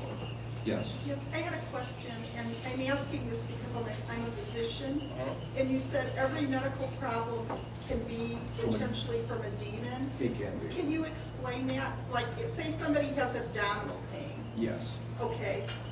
Well, if you can find an anatomic or physiologic abnormality to account for that, That's correct. then it's not from a demon? Are you talking about things that can't be explained medically, or can demons cause you to have appendicitis? Is what I'm Both. saying. They can cause both. But the way the church has always approached it, though, is if you have a medical condition, you go to a medical doctor, because most medical conditions are purely medical and not diabolic. But some are. So the demons can cause appendicitis. The demons can cause certain things to happen so that the person ends up with certain problems. Or they can mimic certain kinds of symptomology. So people will go to the doctor, so we're not finding anything, we just think it's all in your head. Well, it could be in your head, but it could also be something from a diabolic cause, sometimes. Let me give you an example of a case. The people in Memphis have this idea that I have the gift of healing, which is silly. I have nothing of the sort. What charismatic grace do you have? Zippo. I'm a rock. I walk into houses that are full-blown infested and I don't even feel a thing. Right, okay. What happened is that they brought to me this guy who was in 4th stage pancreatic cancer. And they said, would you be willing to pray over him? Thinking that my father has a gift of healing. I said, yeah, okay. So I did the minor exorcism over him, imposed hands on him, and asked God to remove any demons that might be the possible if this was from a diabolic cause. A week later, the doctor said, we can't find any trace of pancreatic cancer. So, seems extraordinary. This has happened, I don't know why it is in Memphis, that those people must be under some kind of diabolic attack, because every time I go there, I'm picking all these people up medically. The doctors are probably like, why is our business down? But normally speaking, if you have a medical condition, you go to a doctor. That's what you're supposed to do. You're supposed to rule out the natural conditions first, and then you might consider something else. But this is also why the gift of, or the sacrament of anointing works. It works in 2 ways. One, it works because on rare occasions God will heal through the sacrament, but on other occasions the sacrament itself will blow the demon out, so it gets him out of the person, so the person can. So once the demon is out, then the body's ability to recoup will do it on its own. Whereas if it's a gift of healing, the person is immediately restored to the health immediately, normally speaking. Okay. So they can cause it, but, and I'm not suggesting that every time you see a patient, you're like, okay, you got a demon there, buddy. In fact, the only time I would suggest that you do that is if you came across a medical condition that was not responding to the meds that always work. Does that make sense? Because demons can block the ability of medication to work. How common is diabolical possession, other than the common type that you said we all have, the temptations? I mean, are you seeing 2 people a week or 2 people a year? I do between 50 and 70 evaluations a year, but I have to travel a lot because of my work. The other priests that work with me also do about that same amount, a little bit more. One of the priests there is, he's got some degrees in psychology, so I have him to take a look at certain kinds of cases because I just don't have time to sit down with the people. We analyze about 150 cases a year. That 150 cases is after a very extensive vetting process. We probably get about 10 phone calls a week from around the country. And of the 150 a year, how many do you finally decide probably are possession? 3 last year were possessed out of that 150. So it's a very low rate. Diabolic obsession, though, is much higher, where people are diabolically obsessed. That's about 25% of the cases. But you have to remember, we're already doing a vetting process. And usually when people contact us, they've already been through the medical stuff and been through this whole time. Send your medicals, send the psychiatric workup, send the psychological workup. So we'll have them do that, send it to us so that we get a chance to take a look at it. And those things are very helpful for us because people are saying, well, if you're an exorcist, why are you looking at the psychological? Because demons will mimic certain patterns, but that mimicry means there's a little difference, and sometimes you can catch those. Especially if the reports are well done, if there's well annotated, you can usually kind of sort things out a little quicker. Yes. And when you say diabolically obsessed, do you mean that they're thinking they have a demon? No, it means that they can't get their mind off of certain things. That, okay. It looks just like the psychological obsession, except it ebbs and flows much more. Okay, so Yeah. have you had obsessive compulsive disorder patients? Yes. That you determined were demons? Yes. Okay. But you get both. Some it's just psychological, but part of the reason that what we do is the vetting process is we do extensive interviews before they even show up off this thing. 'Cause one of the things we need to do is if we think there's diabolic obsession is we need to know their psychological history in order to see if there was something that established the pattern so that it probably was just a learned habit. Or if, say, there was a traumatic event that happened to the person that could result in something that's psychological, but it could also, which is true, but it can also result in the demon getting their foot in the door. So you just have to spend some time. And ultimately, when you think that there's something there, the real telltale sign is the prayer. If you're going to pray, certain things are going to happen. If it's just, if it's purely medical or if it's purely psychological, you're praying, you're not going to see any change. Yes? I'm a medical provider at the child psychiatric hospital in town, and a lot of our kids have been severely traumatized. Some of them have even been used in rituals of some sort, and some are obviously very mentally ill, but I was wondering if you saw much of a difference in the way that the diabolical manifests in adults versus children and adolescents. The manifestations are pretty much the same. However, unless it's satanic ritual abuse, my experience is that if a child is possessed or diabolically obsessed, the cleanup operation is much shorter than it is adults. That's my experience. And a lot of that has to do with just the mercy of God, but a lot of it also has to do with the fact that the child they can't cooperate with the processes volitionally. I mean, they can cooperate and sit and let you say the prayers over them, but they don't. You can't sit them down and say, okay, you know, Johnny's 5 years old. Okay, Johnny, I want you to do 5 hours of meditation a day. I mean, you should do it. Not that I recommend that, but I'm just saying that they just can't work with you the same way that adults can. The other thing is too is that a lot of times once the demon gets their foot in the door, they'll drive the person to commit a lot of mortal sins, and so there's a lot of traction that the demon's gotten over the person to the committing of their mortal sins. Whereas with children, it's less volitional, and so he has less traction. Yes? What happens if somebody dies and they're possessed? It Before depends. they're liberated? It depends. If they're in the state of grace, they go to heaven. Because grace is in the soul, possession's in the body. So, yes. Are there some initial tests that you might do to weed out the majority of, like, people who think they're possessed but aren't? Yeah, for me, I just sit and listen to him. I'll just tell him, okay, tell me what I need to hear. And I tell him, don't spare it, because the devil's in the details, literally. So, you just let them talk. And over the course of time, you know, after you write 3 books in psychology and you've dealt with, you know, thousands of people in this area, you get a pretty quick sense of being able to line up, okay, this is probably this, or this. There's some cases once in a while you go, you know, I just don't really know, but that's where the prayer is really key. So the test is really, for me, the initial test is just listening to their story, because that will tell you a lot. Do you ever do a little test like this is holy water and this isn't, and see if they know which one is which? Once, we do certain tests like that, but usually that's only for people who it looks like there could be possession, but we're not real sure. Right. If they're possessed, you know, the demon's going to know if what you're saying is Latin is prayer or not, or if he's going to know if this which is blessed and which isn't. So yeah, we do that on occasion. I don't use it until I get to a stage where I need to make some kind of determination, like this is on the borderline. I'm not really sure. For me, I won't engage in solemn exorcism until I see a clear preternatural sign.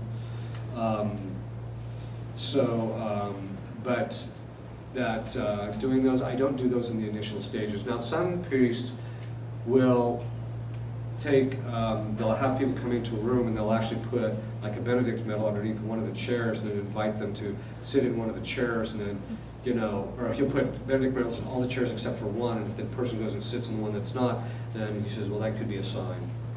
But again, you have to kind of be careful of that too. So, yes. You mentioned that one of the reasons that a person could have a demon is that God allowed it for sanctification or spiritual growth in that person.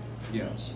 And so if that occurs, and say something like that low back thing that you mentioned, okay, so how does the person battle that? With an exorcism, with medical treatment?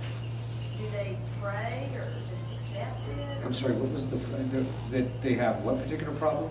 Like that low back thing that you were saying, the lady had something in her low back. The demon on her Lower back. Oh, on the lower back. Yeah, so, you know, so how do you determine which ones are for their spiritual growth? Well, they all are, ultimately. And what are you, how does the, like, determining if an exorcism or Well, if someone's medical possessed, treatment? in the Diocese of Tulsa, I'm what's called a stable exorcist, which means anybody who comes to me, I automatically have faculties to do a solemn exorcism if I judge it to be so. The other exorcists are what's called ad actum, which means they have to go for each individual case, give permission to do solemn exorcism. But there's a variety of different prayers that a priest can actually do in order to to make that determination so that you can get the demon to actually manifest. And then once he manifests, then you go to the bishop and present the case. And in my experience, there's only been one bishop that I presented a case to, and he just says, well, I'm not going to do this. And I said, what? He says, well, I've never given permission for this for the 12 years I've been a bishop. I'm not going to start now. And I'm like, well, why not? He says, well, I believe in the devil, but I just don't think he's in my diocese. Okay. So the point being is my experience is that the bishops, if you present, first of all, the bishops choose a guy they can trust. So they already know from their experience with you, the people that you bring to them, you know, your success rate, whether the people were liberated, whether they turned out to be actual possession cases. But I never knew the bishop had asked for faculties on this. I was really certain because I saw some clearly preternatural. Now I don't have to worry about it so much, but I still don't proceed to solemn exorcism until I see that. But you can do other things in order to get it to get the demon to manifest, and then from there you can make the determination just through other kinds of prayers than exorcism. So if like a demon is causing a physical condition like that, that's supposed to be assist with that person's strengthening of their character. So should the person, if they think that that's a possibility occurring, seek medical treatment to try and resolve Oh, that? yeah. You always seek the medical treatment because demons' influence over you is by degree. So sometimes people can have a medical condition from a diabolic cause, but they may not have sufficient influence to counteract the reactions of the medication. So when they're put on the medication actually works for the person, or will at least help them to some degree. And then once you get the demon out, they get fully healed. But you always seek the medical treatment. So, and that's one of the real differences between the Catholic approach and the Protestant approach. The Protestant approach is you whack the guy in the head and say, don't go to a doctor, you're fine, you're healed, right? The Catholics don't do that at all. In fact, usually before we do any of that, I'll pray over people that have those kinds of conditions just to see if it works.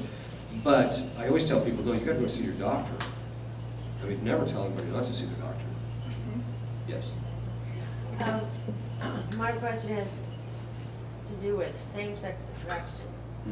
I have someone in my family with that, and I understand that trauma is usually what brings that about. 99.9% of cases in men and women. So is that also probably demonic? Yes, there is a demon of homosexuality. In men, his name is Asmodeus. In women, it's Lilith or Leviathan, depending on the particular brand of lesbianism. They can cause same-sex attraction, but without the trauma.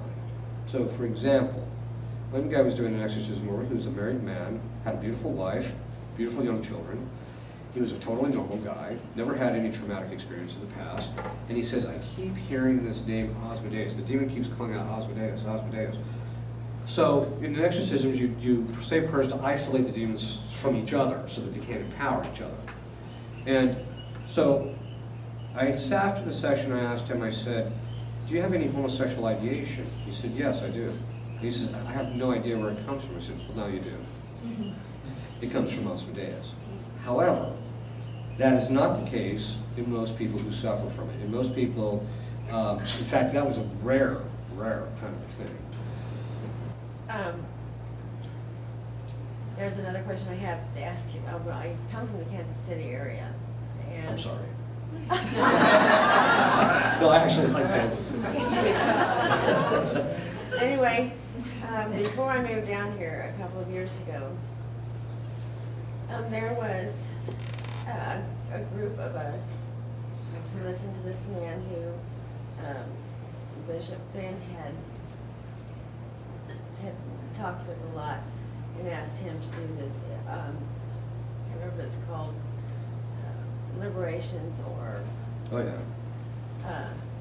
And we were... Like deliverance prayers and stuff? Pardon? Was it deliverance prayers? Yeah, with people, not actual exorcisms, but Right. deliverances. Is that something that is something that is advisable, or should you leave it to the priests who've been fully trained in all of that? Can you repeat the question? Yeah, it's, in other words, is participating in deliverance work with, say, like lay people and the like, advisable? Is that it? Or rather than, you know, just sticking with the priest? It depends on what they're doing. If they're imposing their hands on your head, or if they are, say, commanding the demons to leave, I highly recommend you get away from them. Because that is, they are unprotected, they don't have the authority to do so, and they're gonna get their claw cleaned, and they may get your claw cleaned in the process. I actually know 2 people who became possessed from lay people laying their hands on them. Second, I tell people, you're better off just sticking with a priest, or if the bishop gives the deacon permission to do those things, a deacon, because of the fact that the priest has the authority from the bishop to do so.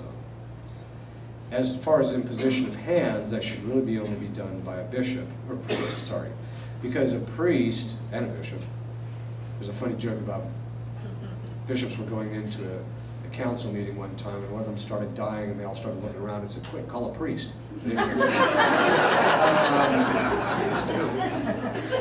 Anyway, the deacon's hands are not consecrated. The priest's hands are consecrated. That's why they're sacramentals. That's why they have the power to drive demons out. Lay people's hands do not have that power. And so to use them as they do have that power is superstition.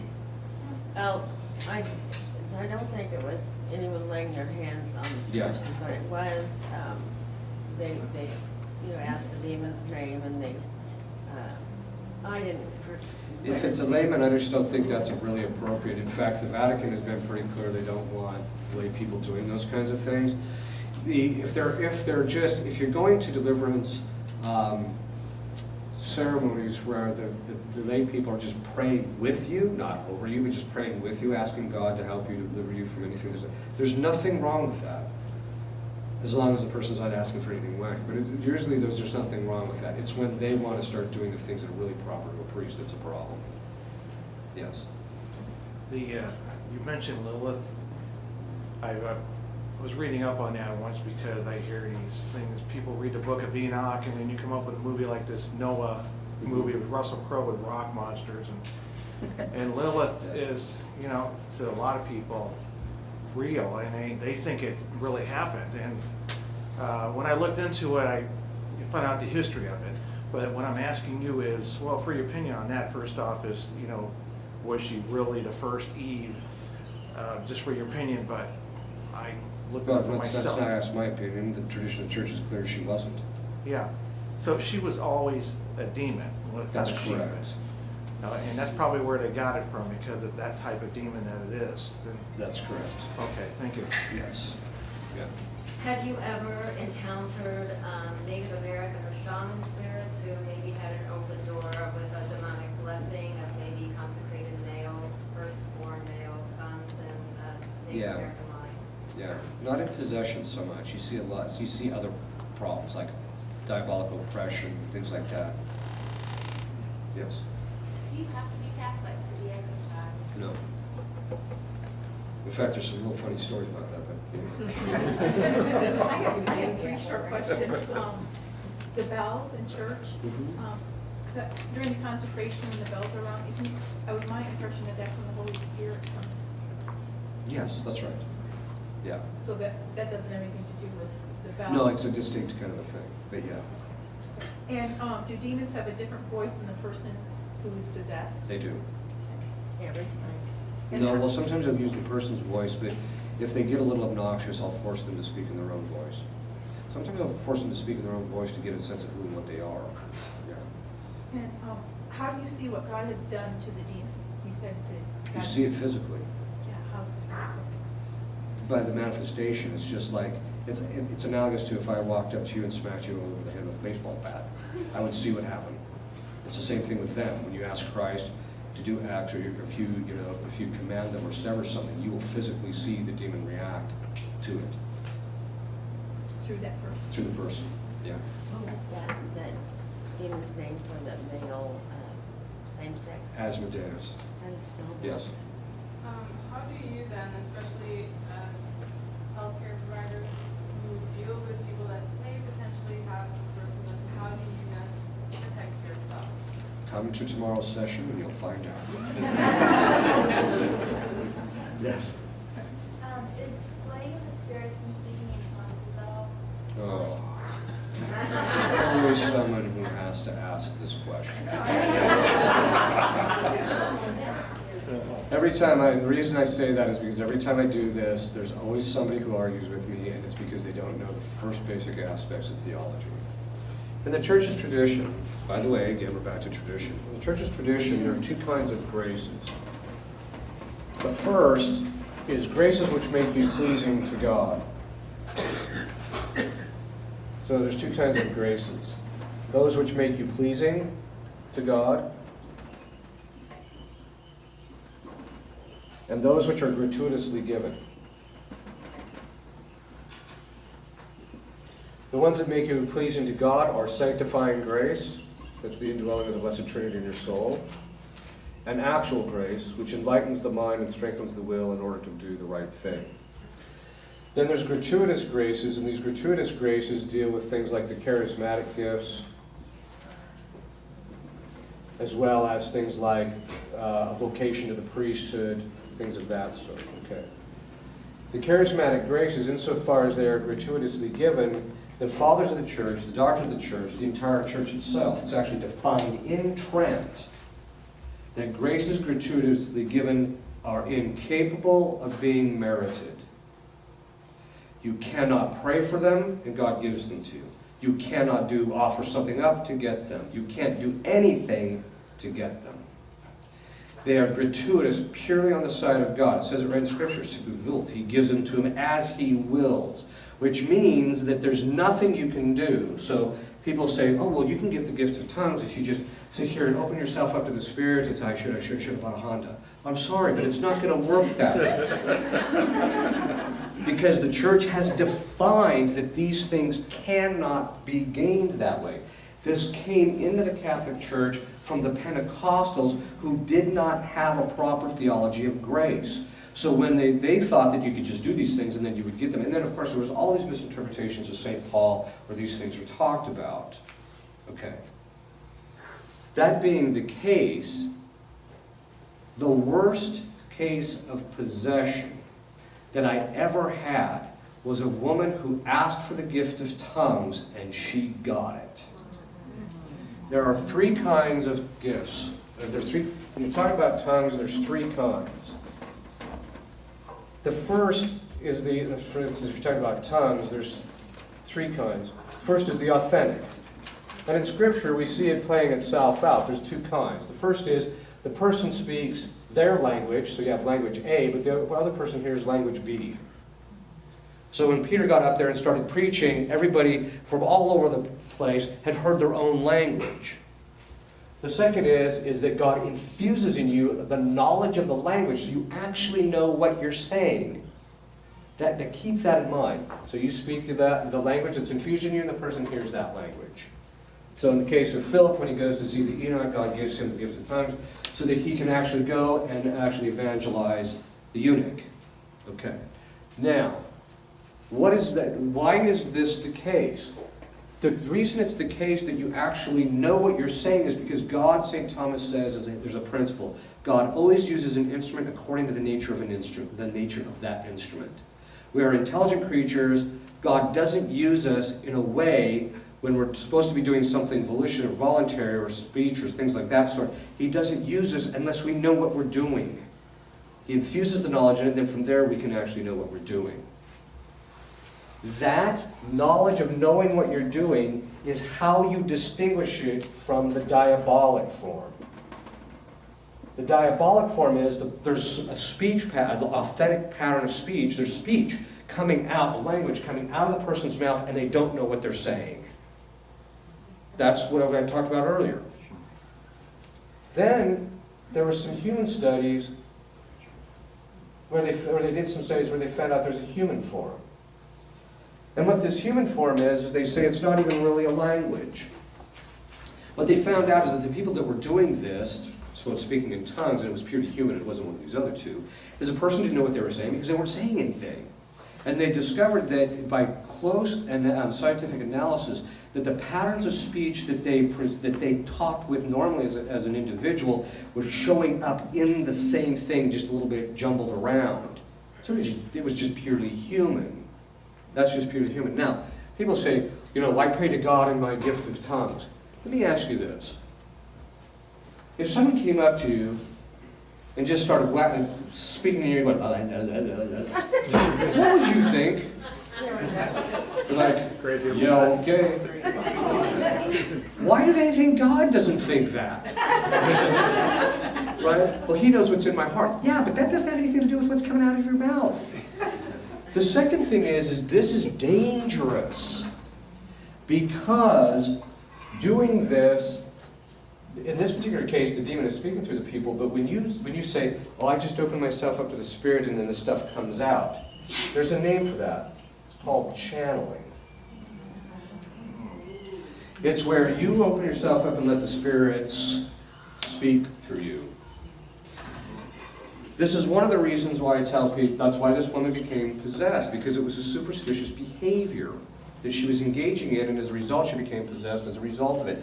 I cannot tell you, when I was in the Diocese of Omaha, because the first place I was an exorcist was for the Archdiocese of Omaha, I cannot tell you how many people I had to clean up from the charismatic renewal. Let me be clear, I have the highest estimation of some of these people because they're actually serious about their spiritual life, they're trying to do the right thing, they're one of the few people who takes spiritual warfare seriously, etc. But what they're doing is an adoption from the Protestants and has nothing to do with the history of the Catholic Church. Nothing.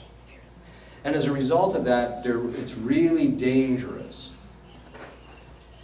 So being slain in the Spirit, there is no such charismatic gift.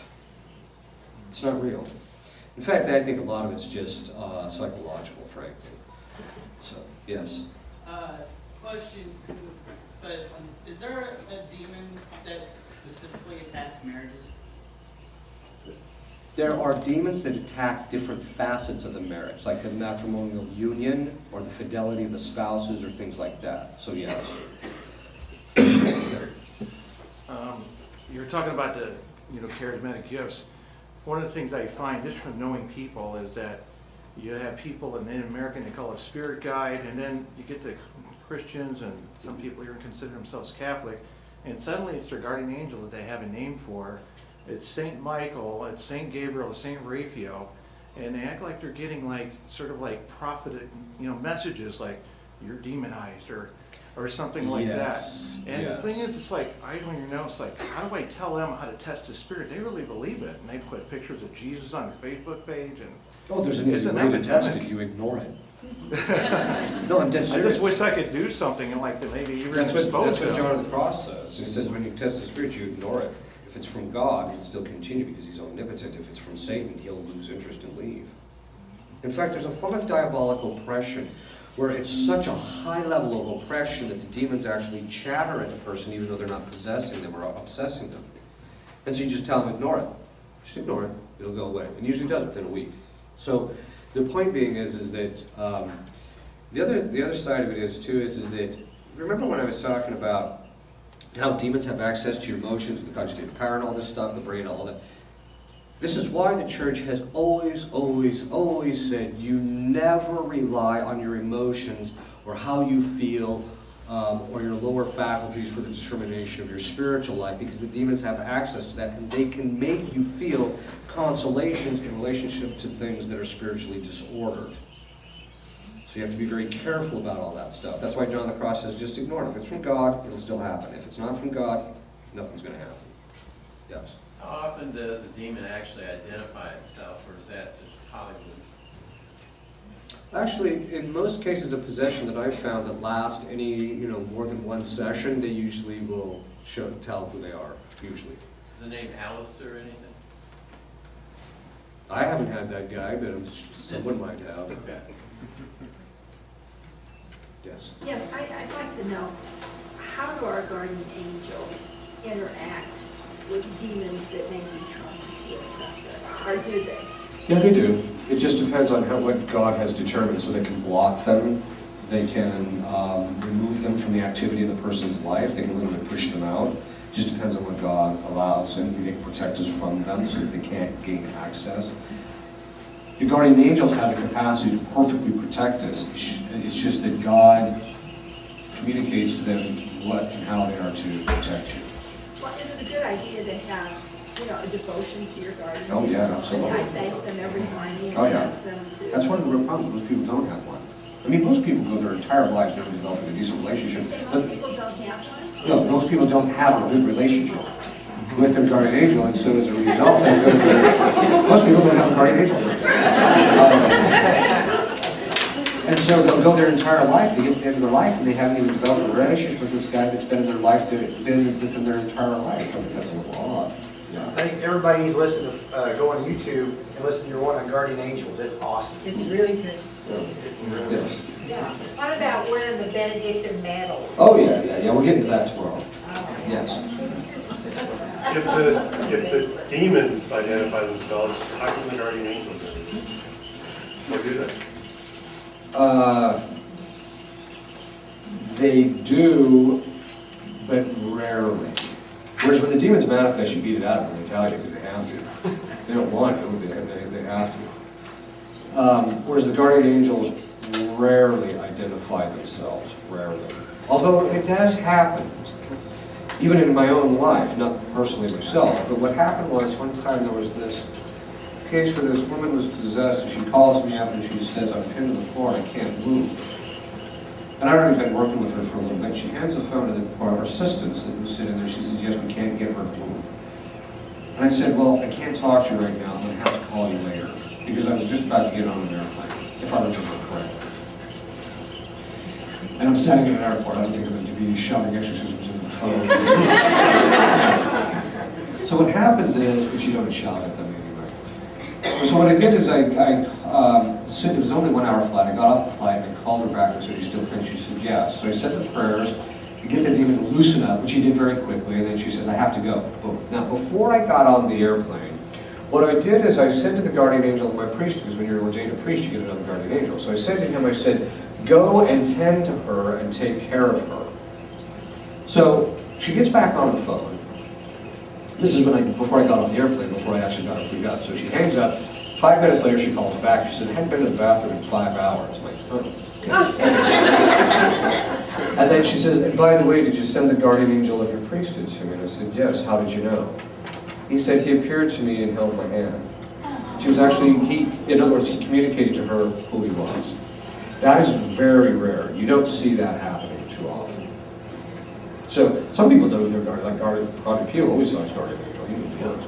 Yes. I have two questions. One is just a clarifying about the tongues. You did say that if someone has truly the gift of tongues, they will understand what they are speaking. Same, yes. Okay, the second thing is, because coming from the Protestant world, being like filled with the Spirit and filled with the Holy Spirit is huge. Is there a Catholic teaching of what that would look like, in the Catholic?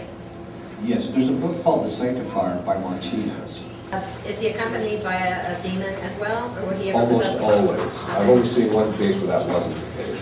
And last one, in case of adopted children, can a generational spirit from the adopted child come and cause infestation in the family with the Yes. adopted child? Yes. Thank you. One of the things that I often do is I recommend, especially depending on where they're adopting them from, or if they're adopting them because the parents had specific issues like alcohol or drug abuse or things like that, I'll often recommend, I'll just say, well, the kid is normal, don't worry about it. Because the general principle with demons is if you see something, if you don't see something, it's probably not there, probably not. So if you have adopted kids and you don't notice anything, then I wouldn't worry about it. But as if you start noticing it, you might want to have any generational, take it to a priest who can break any generational spirits in relationship with it. Also, pray to Our Lady of Sorrows to ask what the generational spirit you're dealing with before you go see the priest, that you can still have something maybe to give to him when he shows up. Yes? Are these free Benedictine medals already blessed? That I have no clue. You'd have to ask whoever. They are exercised by Father Dennis. Okay. The old rite. There you go. Exercised, yes. Yes. Confused on trying to find out what spirit you're supposed to how do you get the name? The name, you don't want his proper name. What you want is his behavior. So if he's making you angry, or if he's making you just say spirit of anger, I bind you. Or like if your kids, if it's spirit of disobedience or something like that. So you look at the behavior, and then that's the name you give to it, and that's what you bind. There's a show on TV, Long Island Medium. I don't know if you're familiar with it, but it's a lady, she says she's Catholic. She can see dead people, and she'll tell them, like, oh, this is what your dead relative is saying. Can you comment on that kind of thing? Yeah, being a medium is another form of diabolic channeling, and it's an avenue. That's what seances are. Basically what you're doing is you're opening yourself up to the spirits talking through you or communicating with you. And there's a lot of misunderstanding. A lot of them think that, well, there's good spirits out there that you can communicate with. Yeah, they're called angels, but God is the one who determines when and when they cannot. You can't do anything to determine that. So, whereas if you try to do something to set that up, it's a superstitious act, and that's when you open yourself up, the demons can get involved. So in her particular case, I watched her just a little bit, just to get a sense of her. I think my take on it is that she's one of these people that's extremely adept at reading situations and people, and can kind of get stuff and do certain things. Whether there's anything that's diabolic about it, I'm not real sure, because I haven't seen anything like it, but then she's just really adept at reading people. The other thing is, too, they do the normal tricks. There's somebody here whose parent just recently died, and you're suffering from it. Well, you can say that about any group this size, right? So you just have to watch for those kinds of things. So I tell people to avoid those kinds of shows, avoid the paranormal shows, because going around looking at that stuff. The big thing that was in vogue for a long time was going to cemeteries and trying to summon the dead, that kind of thing. You just open yourself up to get whacked. Yes. You said something today, and we talked about it too, about possessors not being demons but souls. Yes. I had no idea that was a possibility. Could you just elaborate on that a little bit? Yeah, what it is that, okay, basically this is the theological speculation, so it's purely at that level. This is the theological speculation as to why and how they can do it. That the restriction of our wills to only being able to move things in our own body is a divine decree. St. Thomas says that the will is a universal power. And so there is some speculation that things like telekinesis and things of that sort were what Adam and Eve had them. And that at the fall, God truncated it and restricted it removed their ability to affect things outside of themselves. So once you're released from the body, the will still retains that universal power. So it has the ability to affect other material things, God permitting. We know this to be the case because of the fact that Our Lady does it, the saints do it, and things of that sort. So in relationship to enlightening our mind or putting something in our imaginations, etc. Okay. And there are certain instances where angels have actually moved other people's bodies during times of distress or what have you. So we know that those things, not angels, yes, angels have, but with people, the idea is that when people are damned and they're particularly bad, under certain circumstances, God will allow them to come back and be able to influence in the same manner that a demon does. So now there's a small percentage, very small percentage of exorcists who just says, no, they're just demons, they're just faking their people. No, there's a real distinction, because at least in my experience with them, with angels, when it's fallen angels, that is demons, you'll ask them, you'll command them to tell you, what were you damned for? It's always a spiritual sin, like pride, envy, something like that. It's always that. Whereas when it's a human being, it's almost always something tangible. So one guy that I knew, that was possessed of this one woman, he was damned for having hung a man. Another woman, or another case was that one of the possessors was her great-great-aunt, and we commanded her to tell, what were you damned for? Promiscuity. So it was funny, because every time that she would manifest, all of a sudden the woman's facial features would get really soft, and she'd start twirling her hair, and it was just like, little frivolous here, but the point is that they have to be something that it has to be particularly bad. In the case of Annalise Michel, that she was possessed by, if it was accurate, Hitler, Nero, parish priest, as I mentioned, who they found was particularly bad. So they have to. It's not just, you know, like I said yesterday, Aunt Bessie, who happened to, you know, didn't want to go to mass on Sundays. You know, it's not usually that. It's usually something that's really bad, even though that is more simple. Yes. With a doctor having a patient, or in my case, a therapist having a client, does that give us any authority or not? Okay. Although once you adopt someone, in other words, it's a legal thing. So once you adopt somebody legally, you can do it. If you have power of attorney over somebody and they become incompetent, once they lose that competence, then the authority would kick in. So it has to do, yeah. So in that particular case, no. But you can do it in the other way, where you just say, in fact, I'll recommend this often to people who have a therapist who come to me and says, you know, I think my client has diabolic problem.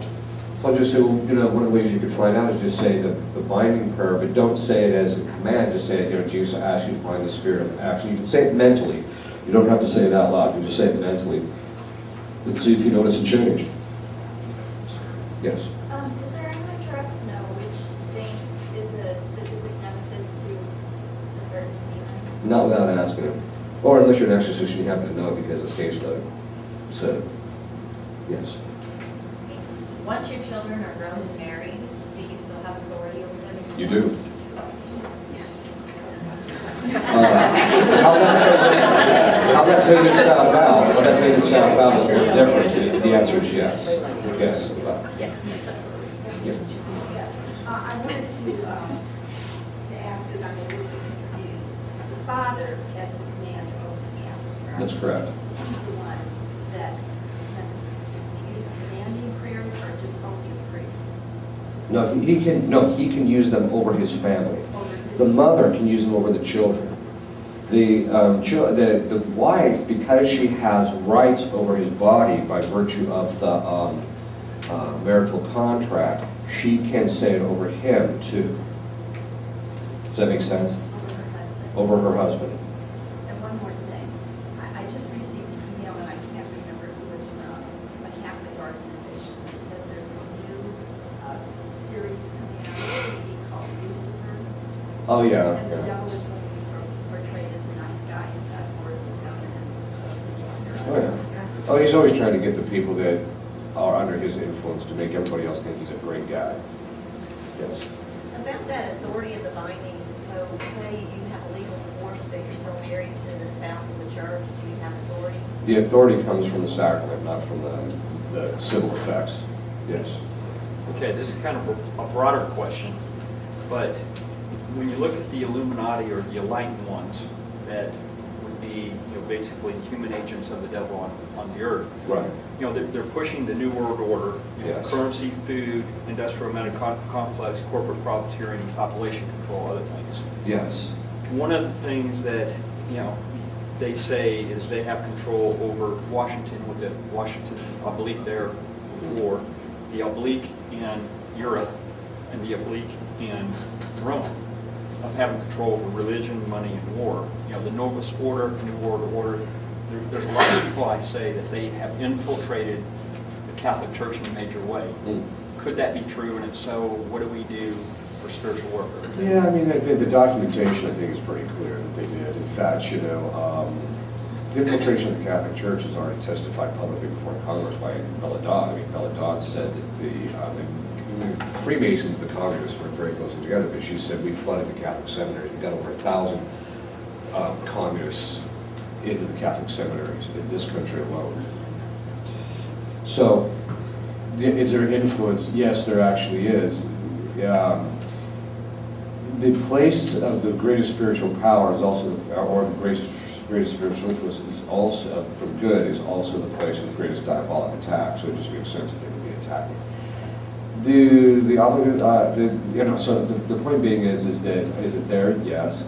These things are all predicted anyway. All these things, the New World Order was in effect predicted by the saints who talked about how governmental structures and financial systems would come under this control of a single agency, but that was necessary in order for the Antichrist.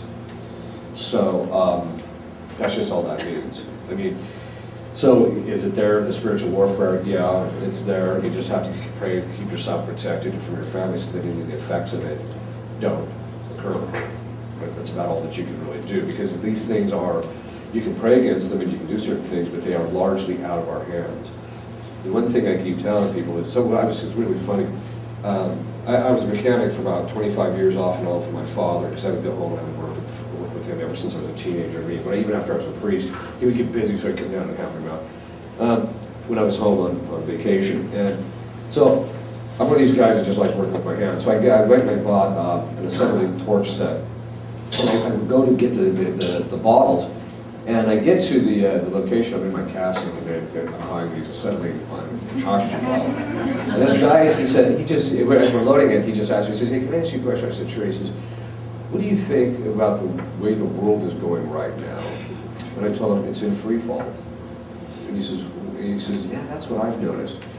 That since about 2008, roughly, this thing is literally spiraling down with nobody putting any brakes on it whatsoever. There is literally no public agency that's trying to slow this thing down that is effective in any manner whatsoever."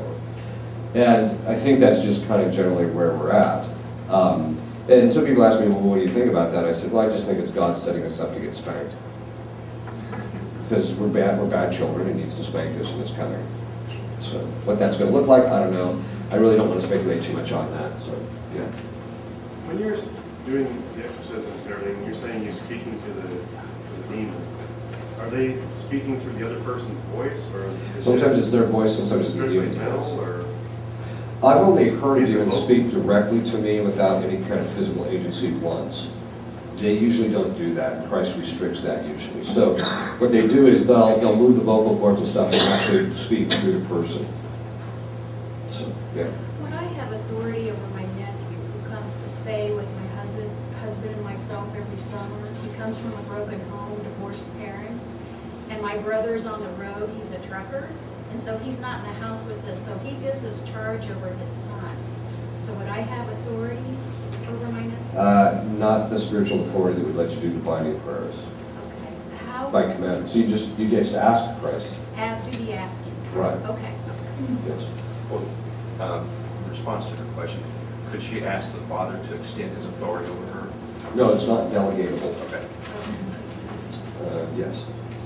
When you said like we're in free fall, I think we have to start not being closed in ourselves and merely protect. I believe everything that you said, and I think it's wonderful, but I think we have to reach out. Oh, yeah. And I have a problem because the Holy Father says we have to risk ourselves and smell like the sheep. And I can give you an example. I only told this story to Richard Holland here. I was in Japan, in Hokkaido, as a catechist, and the pastor told me, I could go to Shiganotani, it's a coal mining town, and I had 8 people. We'd sit in a room on the floor, which, was the bedroom and everything else. One room serves everything. My problem was I taught the catechism, and it was in Japanese, and then used the scriptures. They had the scriptures there, and so I could relate them to Christ. However, when I looked on the wall, there was a 5-foot wide poster on there. It was a suntory. The woman was totally naked with a Suntory whiskey bottle right at the proper place. You see, obviously it looked like a phallic symbol, but she'd be looking at me all the time as I'm teaching, okay? Now, I cannot stop that because in Japan you can't tell people how to decorate their houses. It's rudeness. So my thing was to just keep teaching. How about just makes it taste? No, Because it's the devil looking, as it were. Okay? And right near the time when we were finishing and they were getting ready for baptism, I went in, and lo and behold, there was 2 oval pictures there, the Sacred Heart of Jesus and the Sacred Heart of Mary. I didn't say anything. Right. After the class was over, he said, what we had on the wall after your teaching here didn't speak to us anymore. That was the Suntory. After that, I went to OU Body to start out. Well, a teacher would invite me into the home at night, and of course they had these liter bottles of beer. And in Japan, you cannot pour your own beer. He has to pour it for you, and I have to take care of him.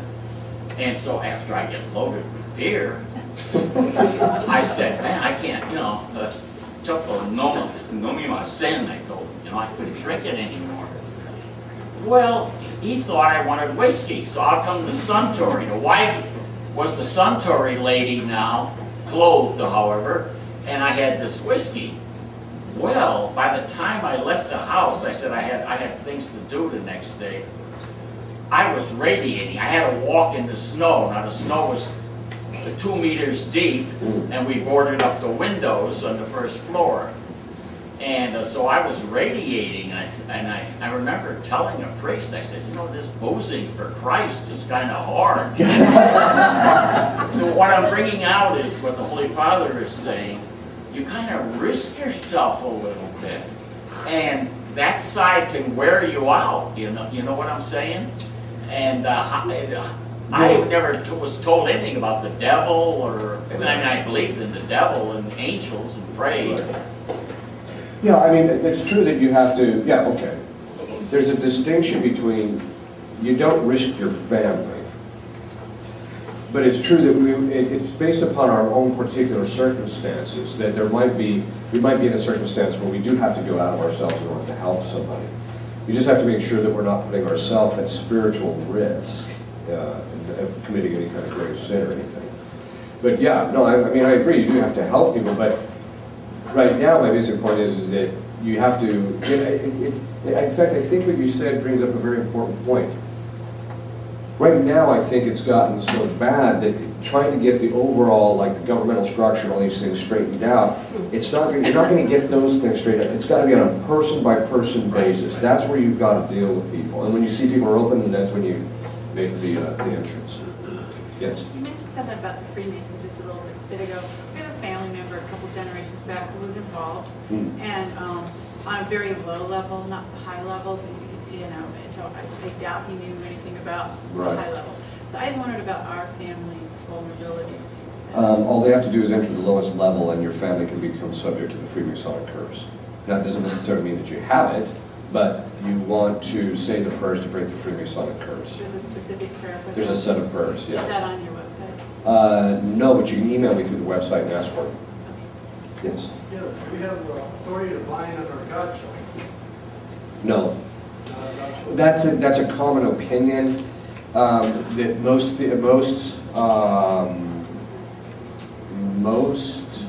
because the godparents' role is to correct, not to command. So as a result of that, they don't think that most exorcists do not think they do. So, yes. How common is possession? And then another question, is yoga really dangerous? As far as the possession is, it's still fairly uncommon, but it's becoming more common. I mean, there's caseload is increasing because people are just doing a lot of evil things. In fact, it kind of reminds me that, again, in that prophecy of St. Francis, where he says, during the time of tribulations, demons will have extraordinary power. And it almost seems like to be there. But, so it's not that common, but it's becoming more common. People ask me, what percentage of the population is probably possessed? It's hard to even tell. Like I said, only 3 out of the 150 people, and that was after a vetting process last year that we looked at, were possessed. So it's not, again, it's not very common. Diabolical obsession, though, I think is very common. It's in the sense it's not like diabolic temptation, but somebody asked me one time, well, what percentage of the population in this country do you think is diabolically obsessed? I said, somewhere probably around 25%. And we personally, the exorcists, tend to think it's because of the rise of pornography and things of that sort. Then, it was shortly after I said that, about 2 weeks after I said that, they came out with a study and said that 22% of college graduates and basically the general population have either seen or are currently seeing a psychologist. So it's about the same kind of a statistic. As to yoga, Yoga is, if you, and don't kill the messenger, I'm just telling you what the experts in the history and the practitioners of yoga say it is. They make it very clear that the stretching and the positions in yoga are actual representations of Eastern deities. It says more than once, both in the Old Testament and the New Testament, it says all the gods of the Gentiles are demons. It's totally true. Basically what they are is they're representations of demons. I have seen people become possessed through practicing yoga. A lot of people say, well, I think it's fine. There's not, I'm just telling you, this is what the thing is in its representation. And so it's an open door. Objectively speaking, it's an open door. I tell people, avoid it. Yes? Are Jezebel, Delilah, Apollyon the Destroyer real demons? Yes. I went to a graduation party and they rented the lodge at the Freemason place. Did I open myself up to infestation by going to that party? Yes, I've noticed something. Speak to me after.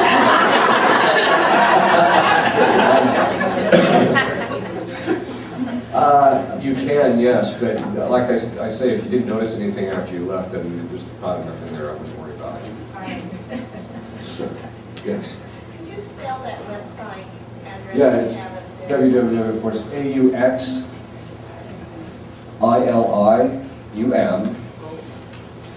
CHRISTIANORUM.